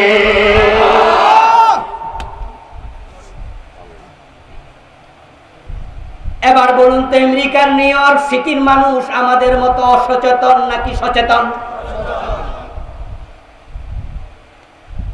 সেখানে যে মেসাকার, সবাই গ্লোভস পরেছে, হ্যান্ড স্যানিটাইজার ব্যবহার করেছে, মাস্ক পরেছে, আরো কত সতর্কতা ইতালিতে চলছে। ফ্রান্সে আজকেও 1000-এর কাছে মারা গেল 900-র উপরে আজকের এই দিনে।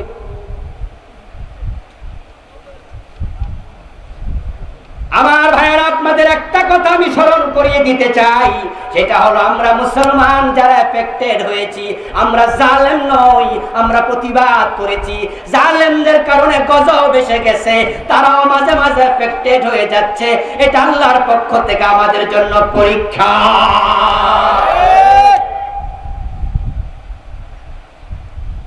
আল্লাহ বলে আমি জানমালের ক্ষতি দিয়ে পরীক্ষা করব।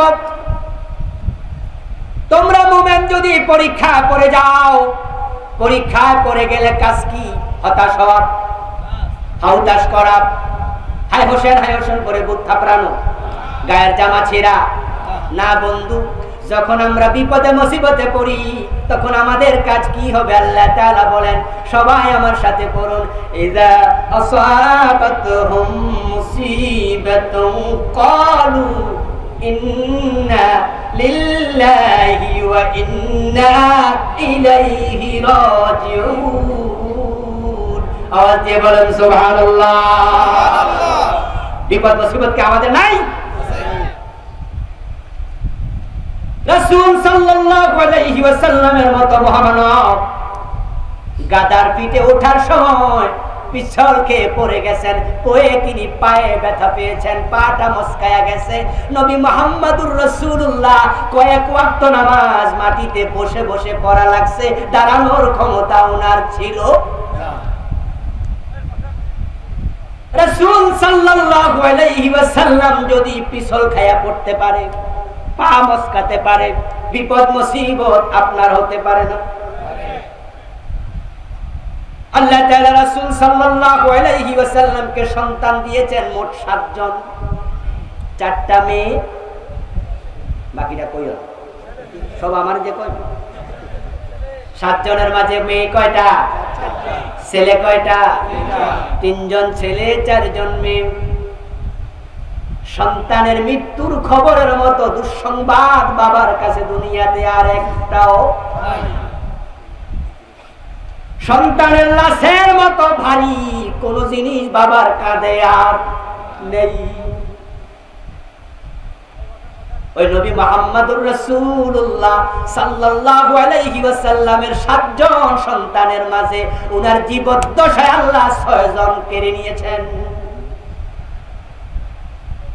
রাসূলুল্লাহ নিজে 6 জনের লাশ দাফন করছে। সন্তান বাবার সামনে থেকে কেড়ে নেওয়া বড় বিপদ। এই বিপদ আল্লাহ নবীকেও, বিপদ মুসিবত আসবে হাউতাস করবেন না, আল্লাহকে গালি দেবেন না। অনেকে রাগ হয়ে যায়, আল্লাহর উপরে গোসা হয়ে বলে আল্লাহ বুঝি শুধু আমারে দেখলো, বলে কি না? অনেকে বলে হুজুর আমি তো নামাজ ছাড়ি না, হুজুর আমারে তুমি করতে না। আমি বলবো দোস্ত শোনো, নবী মুহাম্মদুর রাসূলুল্লাহর জীবনের দিকে তাকাও। জন্মের আগে বাবা নাই, জন্মের কিছুদিন পরে তো 5 বছর বয়সে মা নাই, দাদার বাড়িতে গেলেন 8 বছর বয়সে দাদা নাই, মা হারা, বাবা হারা, চাচা হারা, দাদা হারা। আমার প্রিয় নবী মুহাম্মদুর রাসূলুল্লাহ সন্তান হারা। যখন আপনার সন্তান আল্লাহ কেড়ে নেয় আর আপনি ধৈর্য ধরতে পারেন, করোনায় আপনি মারা যাবেন, সন্তান মারা যাবে, বিপদ আসবে, মুসিবত আসবে, আপনার দায়িত্ব কালু ইন্না লিল্লাহ, বিপদ দেখে বলবে আমি তো আল্লাহর জন্য, ওয়া ইন্না ইলাইহি রাজিউন, আমার সন্তান নয়, আমার বাবা নয়, শুধুমাত্র আমাকেও যাওয়া লাগবে। মায়ের কোল থেকে সন্তান ফেরেশতা কেড়ে নেয়, আল্লাহর জিম্মায় যখন রূহটাকে রাখি, আল্লাহর কাছে গিয়ে রিপোর্ট জমা দেয়, আল্লাহ অমুক গ্রামে সন্তান জান কবজের জন্য আমাকে পাঠাইছ, আমি আজরাইলের পক্ষ থেকে জান কবজ করেছি, আমি আজরাইলের সহযোগী। ও আল্লাহ, আজরাইলের মাধ্যমে আপনার কাছে রিপোর্ট পেশ করলাম। রিপোর্ট পাওয়ার পরে আল্লাহ তাআলা জিজ্ঞাসা করেন আকাবাতুম ওয়ালাদা আবদি আকাবাতুম সামারাতা ফুয়াদিহি, ও আমার ফেরেশতা, আমার বান্দার কলিজার ধন বুঝি তুই কেড়ে নিয়ে আসছস? প্রশ্ন করে কে? একটু জোরে বলেন, প্রশ্ন করে কে? আল্লাহ। সন্তান কলিজার ধন, আল্লাহ কয় সামারাতা ফুয়াদি, তার হৃদয়ের ধন। আমার ফেরেশতা, আমার সন্তান, আমার বান্দার সন্তান কেড়ে আনছিস, তার কলিজার টুকরাটা কেড়ে নিয়ে আসছিস তার কোল থেকে। ফেরেশতা তখন বলে হ্যাঁ খোদা, এটা তো আপনার অর্ডার। আল্লাহ এবার প্রশ্ন করেন মাদা কাল আবদি, এত বড় বিপদ দেখার পরে আমি আল্লাহর ব্যাপারে আমার বান্দার ধারণা কি, সে কি বলেছে আমাকে একটু শোনা। ফেরেশতা বলে হামেদাকা ওয়াস্তারজা, ও আল্লাহ সন্তানের মৃত্যুর খবর শুনেছে বাবা, গাজীপুর বাজারে ব্যবসা করে, বাড়ি থেকে মোবাইলে জানানো হলো তোমার ছেলেটা পানিতে ডুবে মারা গেছে, হয় না? অ্যাক্সিডেন্ট করে মারা গেছে। মায়ের কোল সন্তান চলে যাচ্ছে, মা নিজের চোখে দেখছে কিভাবে তার নিঃশ্বাস উঠতেছে নামতেছে, হঠাৎ করে চলে গেছে। আল্লাহ বলেন ওই মৃত্যু দেখে, মৃত্যুর কথা শুনে আমার বান্দা কি বলেছে আমার শোনা, কারণ আমার বান্দা তো জানে আমি আল্লাহর অর্ডার ছাড়া কারো মৃত্যু হয়।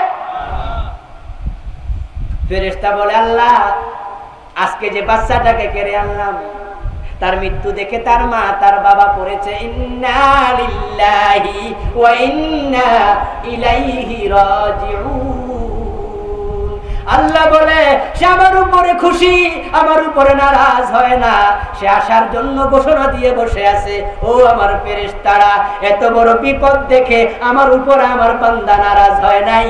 ইবনু লাহু ফিল বাইতি জান্নাতিল ইবনু লাহু বাইতান ফিল জান্নাহ ওয়া সাম্মুহু বাইতাল হাম।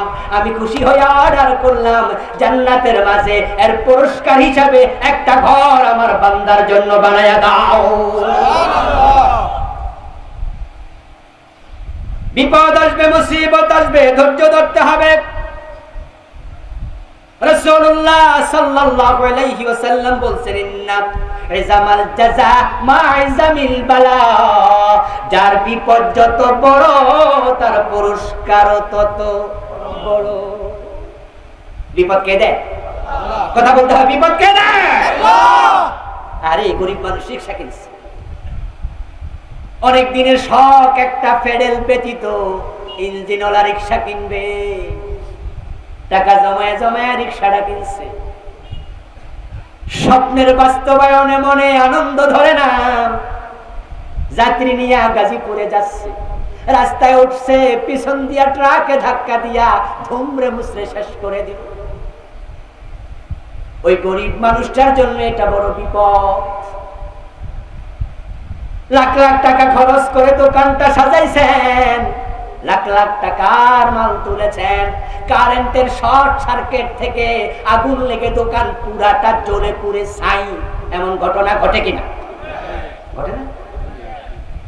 এই যে বিপদ আসলো, আপনার কাজ কি? আপনার কাজ হলো ধৈর্য ধরা। যদি ধৈর্য ধরতে পারেন, রাসূলের শিখানো দোয়া শিখবেন, আল্লাহর শিখানো দোয়া ইন্না লিল্লাহি ওয়া ইন্না ইলাইহি রাজিউন। বিশ্বনবীর শিখানো দোয়া আছে, রাসূলুল্লাহ সাল্লাল্লাহু আলাইহি ওয়াসাল্লাম ওই দোয়া শিখিয়েছেন। সেই দোয়াটা হলো আল্লাহুম্মা আজিরনি ফি মুসিবাতি ওয়া খুলুফ লি খায়রাম মিনহা। রাওয়াহুল বুখারী। ছোট্ট দোয়া, ফজিলত অনেক বেশি। এই হাদিসটা রওয়ায়াত করেছেন মা উম্মু সালামা। উম্মু সালামা রাসূলের স্ত্রীদের একজন, আমাদের মা। কি নাম? কথা বলতে হবে। উম্মু সালামা। মা উম্মু সালামা বলেন আমার স্বামী আবু সালামা, রাসূলের স্ত্রী, তার আগের স্বামী আবু সালামা কোন একদিন আমার ঘরে ঢুকলেন। স্বামী ঘরে আসলো, মনে খুব আনন্দ, চেহারা হাস্যাস বাস্যাস। আমি জিজ্ঞেস করলাম আবু সালামা আজকে তোমাকে এত খুশি খুশি লাগে কেন? আবু সালামা বললেন রাসূল থেকে একটা হাদিস শুনেছি, ওই হাদিসটা শুনে আমার মন আজকে আনন্দে ভরে গেছে। কারণ কত বিপদ কত সময় আসে, ওই বিপদের সময় কোন দোয়া পড়লে আল্লাহ খুশি হয় ওই দোয়াটা আজকে শিখেছি। উম্মু সালামা বলে দোয়াটা আমাকেও শিখাও। আবু সালামা বলেন দোয়াটা হলো বিপদ আসলে তুমি পড়বে আল্লাহুম্মা আজিরনি ফি মুসিবাতি। বাংলা অর্থ হলো ও আমার আল্লাহ এই মুসিবতে তুমি আমাকে সাহায্য করো। মুসিবতে আমাকে সাহায্য করো মানে মুসিবত থেকে বাঁচাও, পরিত্রাণ দাও। আরেকটা অংশ ওয়াখলুক লি খায়রাম মিনহা, এই মুসিবতে তুমি যা কেড়ে নিয়েছো তার চেয়ে উত্তম কিছু আমাকে দিয়ে দাও। সুবহানাল্লাহ বলবেন না? সুবহানাল্লাহ। আচ্ছা আমার ভাইরা বলুন তো, বিপদে পড়ে যা হারাইছেন তার চেয়ে উত্তম কিছু দেয়ার মালিক, দেয়ার ক্ষমতা আল্লাহর আছে না নাই? আছে। উম্মু সালামা বলেন দোয়াটা আমি মুখস্থ করে নিলাম। কয়েকদিন পর আমার স্বামী আবু সালামা মারা গেলেন। একজন নারীর কাছে স্বামীর মৃত্যুর সংবাদ বড়ই কষ্টের, বড়ই দুঃখের। স্বামী হলো এমন একজন মানুষ যাকে ছাড়া একজন নারীর জীবন চলে না, যদি চলে সেটা খোরাইয়া খোরাইয়া চলে।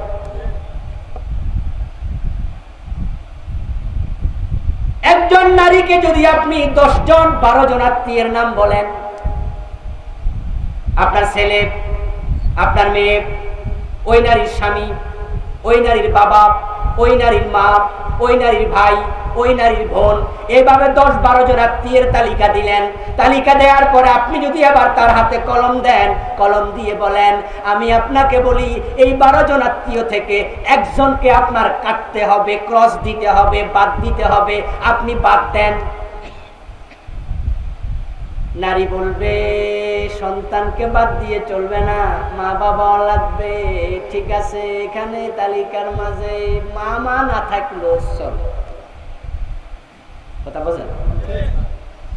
11 নম্বর এবার বলা হলো 11 জন থেকে একজন বাদ দেন।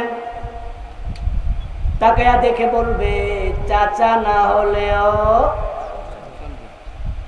9 নম্বর বাদ দেন, 8 নম্বর বাদ দেন, 7 নম্বর বাদ দেন, 6 নম্বর বাদ দেন, 3 নম্বর বাদ দেন।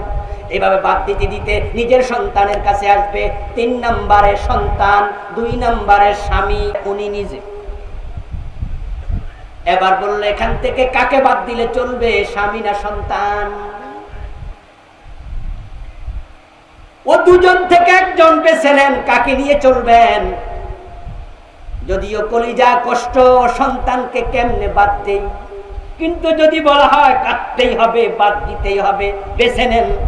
নারী অনেক কষ্টের সাথে সন্তানের নাম কাটবে, স্বামীর নামটা কাটবে না, কারণ স্বামী ছাড়া নারীর জীবন চলে।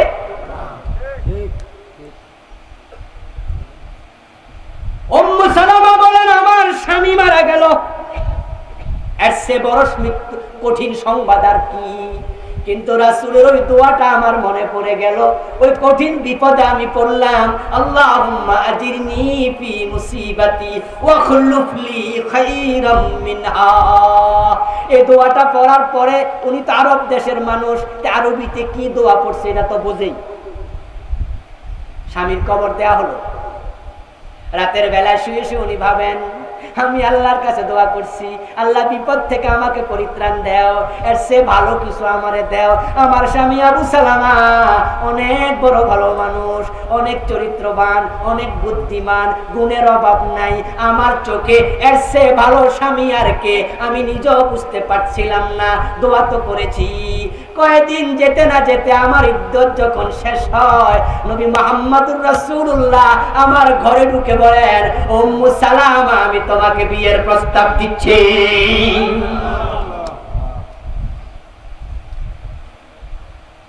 উম্মু সালামা বলেন আমি অবাক হয়ে গেলাম, ওই দোয়া আল্লাহ কিভাবে কবুল করলেন।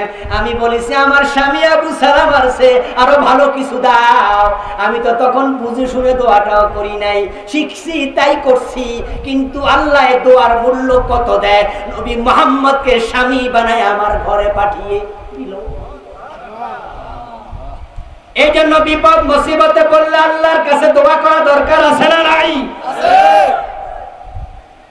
হাদিসের শব্দ দোয়া উসলাহুল মুমিন, দোয়া হলো মুমিনের কাছে অস্ত্রের মতো। বিপদে মুসিবতে পড়ে দোয়া শিখিয়েছেন আল্লাহ নিজে। হযরতে ইউনূস আলাইহিস সালাম মাছের পেটে একটা দোয়া করছে, ওই দোয়াটার নাম হয়ে গেছে দোয়ায়ে ইউনূস। আমার সাথে বলুন লা ইলাহা ইল্লা আনতা সুবহানাকা ইন্নী কুনতু মিনাজ জালিমিন। বলেন সুবহানাল্লাহ। ইউনূস আলাইহিস সালাম মাছের পেটে ছিলেন 40 দিন। কয়দিন? 40 দিন। মাছটা ছোট মোটো মাছ না বড় মাছ? ফালতাকামাহুল হুত ওয়া হুয়া মুলিম। আল্লাহ কোরআনে বলেন এমন বড় মাছ, ছোট বাচ্চার মুখে চকলেট দিলে এ দাঁত মাপ ভালো ওঠে নাই, চকলেট দেওয়ার পরে একটু তাকায়া দেখবেন চকলেটটার সাবাইছে না গিলছে? আল্লাহ বলেন লোকমা যেমন গিলে ফেলে মানুষ, ওই মাছ ইউনুস নবীকে গিলে ফেলেছে। গেলার জন্য মাছকে অর্ডার করেছেন কে? আল্লাহ। পেটের ভিতরে চলে গেল, অন্ধকার, বাতাস নাই, অক্সিজেন কোত্থেকে আসবে? সেখানে আল্লাহ নিজে ব্যবস্থা করলেন। জেলখানায় সরকার নেয়, খাবার খাওয়ার দায়িত্ব কার? কথা কয় না রে ভাই। জেলখানা বানাইছে কে? পুলিশ ধরে তারপরে জেলে নেয়, সরকার নেয়। যেমন আপনি আর আমি যদি কাউকে ধরি বাড়িতে চোর ধরছে, হেরে ধইরা ডাইরেক্ট গাজীপুর জেলখানার গেটে নিয়ে যদি কই ও জেলখানার পুলিশ ঢুকা ঢুকে, সিস্টেম নাই। আপনি সরকারের কাছে দেন, সরকার ঢুকাবে। আর জেলে যখন সরকার নেয় তখন সেখানে 2 বেলা খাবারের ব্যবস্থাও করে সরকার।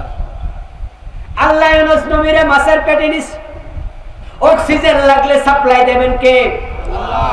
বাতাস লাগলে সাপ্লাই দেবেন কে? আল্লাহ। খাবার লাগলে সাপ্লাই দেবেন কে? আল্লাহ। ইউনুস নবী মাছের পেটে 40 দিন চলে গেল।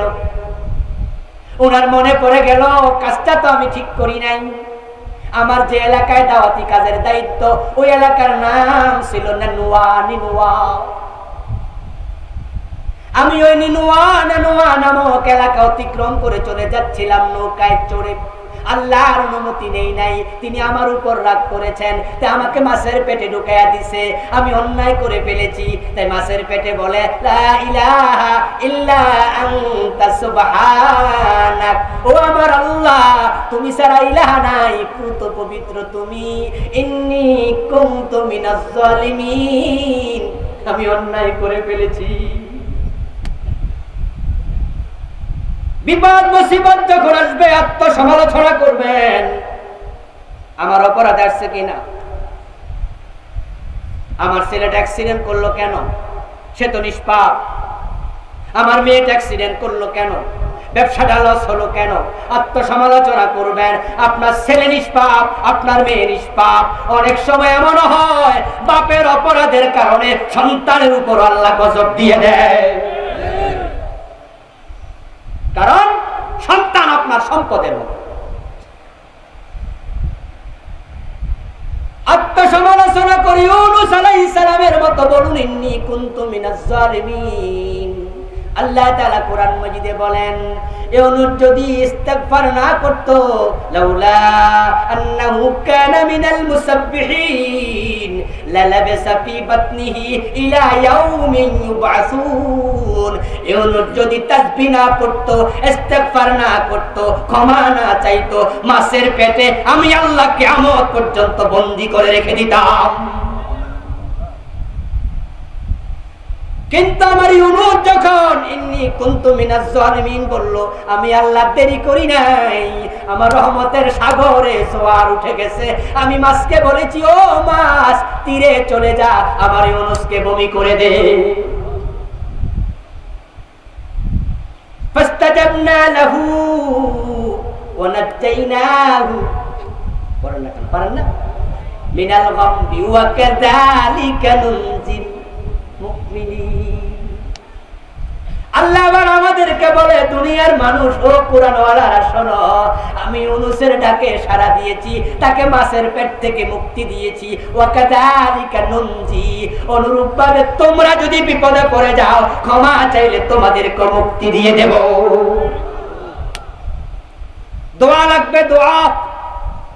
এখন করোনা ভাইরাস থেকে বাঁচতে চাইলে আল্লাহর কাছে দোয়া করতে হবে।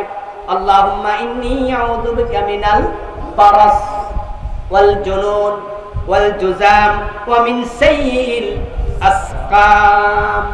বেশি বেশি সাদাকা করতে হবে, সাদাকা সাদাকা। দাউ মারদাকুম বিস সাদাকা।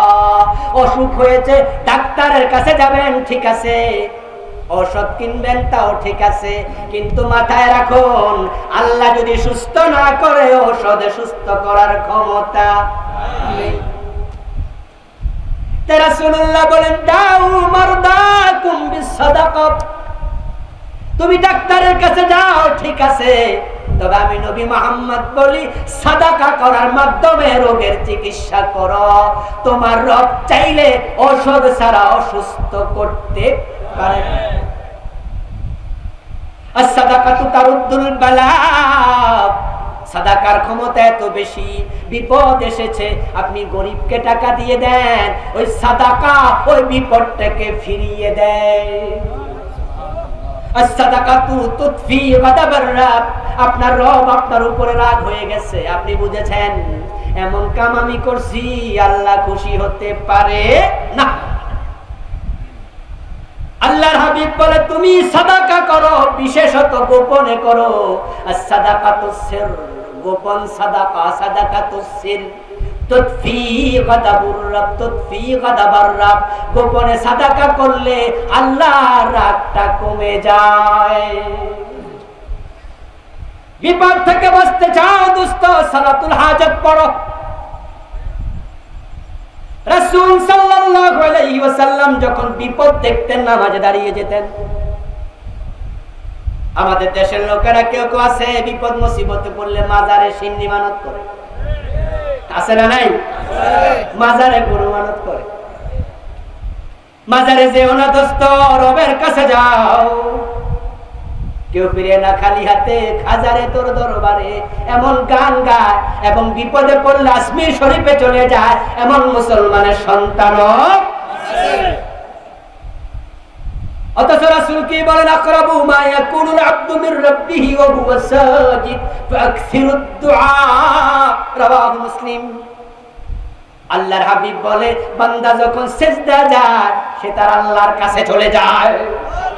ফাকসিরুদ দুআ, সিজদায় গিয়া মনের যত দোয়া আছে সব উপস্থাপন করো।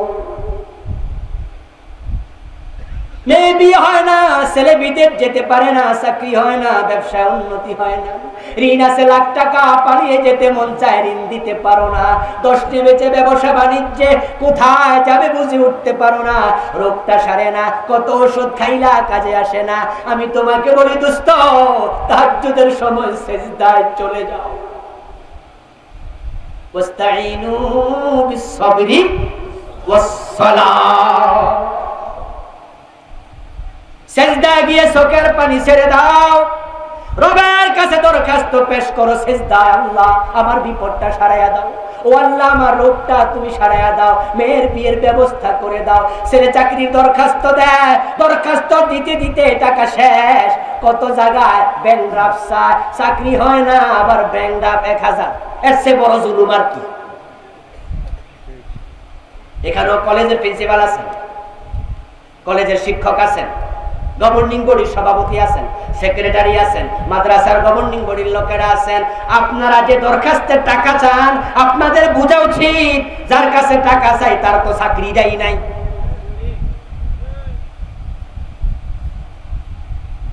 আপনি চাকরি পান না, ছেলের চাকরি হয় না, সিজদা গিয়ে দরখাস্ত করো। দোস্ত, তোমার রব যদি খুশি হইয়া দরখাস্তে ঠিক চিহ্ন দিয়ে দেয়, রিজিকের দরজা খোলা লাগবে না, জানালা খুলে দিলে তুমি নিয়ে কুলাতে পারবা না। এজন্য সাদাকা করতে হবে, সালাতুল হাজাত করতে হবে, সাথে সাথে সতর্কতা লাগবে। করোনা ভাইরাস থেকে সতর্কতা ইসলাম বিরোধী নয়, ইসলামেও সতর্কতা আছে না নাই? তবে আল্লাহ যদি হেফাজত না করে হাজার সতর্ক থেকেও বাঁচা যাবে না। তাই সবার আগে ধরনা দিতে হবে কার কাছে? আল্লাহর কাছে। আল্লাহ তাআলা আমাদের সকলকে বিপদ মুসিবতে ধৈর্যের সাথে হতাশ না হয়ে আল্লাহর উপর তাওয়াক্কুল রেখে আগানোর তৌফিক দান করুন।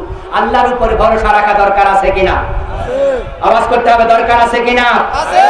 আমার ভাইরা, এই যে মাহফিল আজকে হয়েছে, আপনারা খুশি না বেজার? খুশি হলে কেউ উঠতে পারবেন না, একজন উঠবেন না। যুবকের আয়োজন করেছে, তাদের জন্য দোয়া করা দরকার আছে কিনা? যুবকদের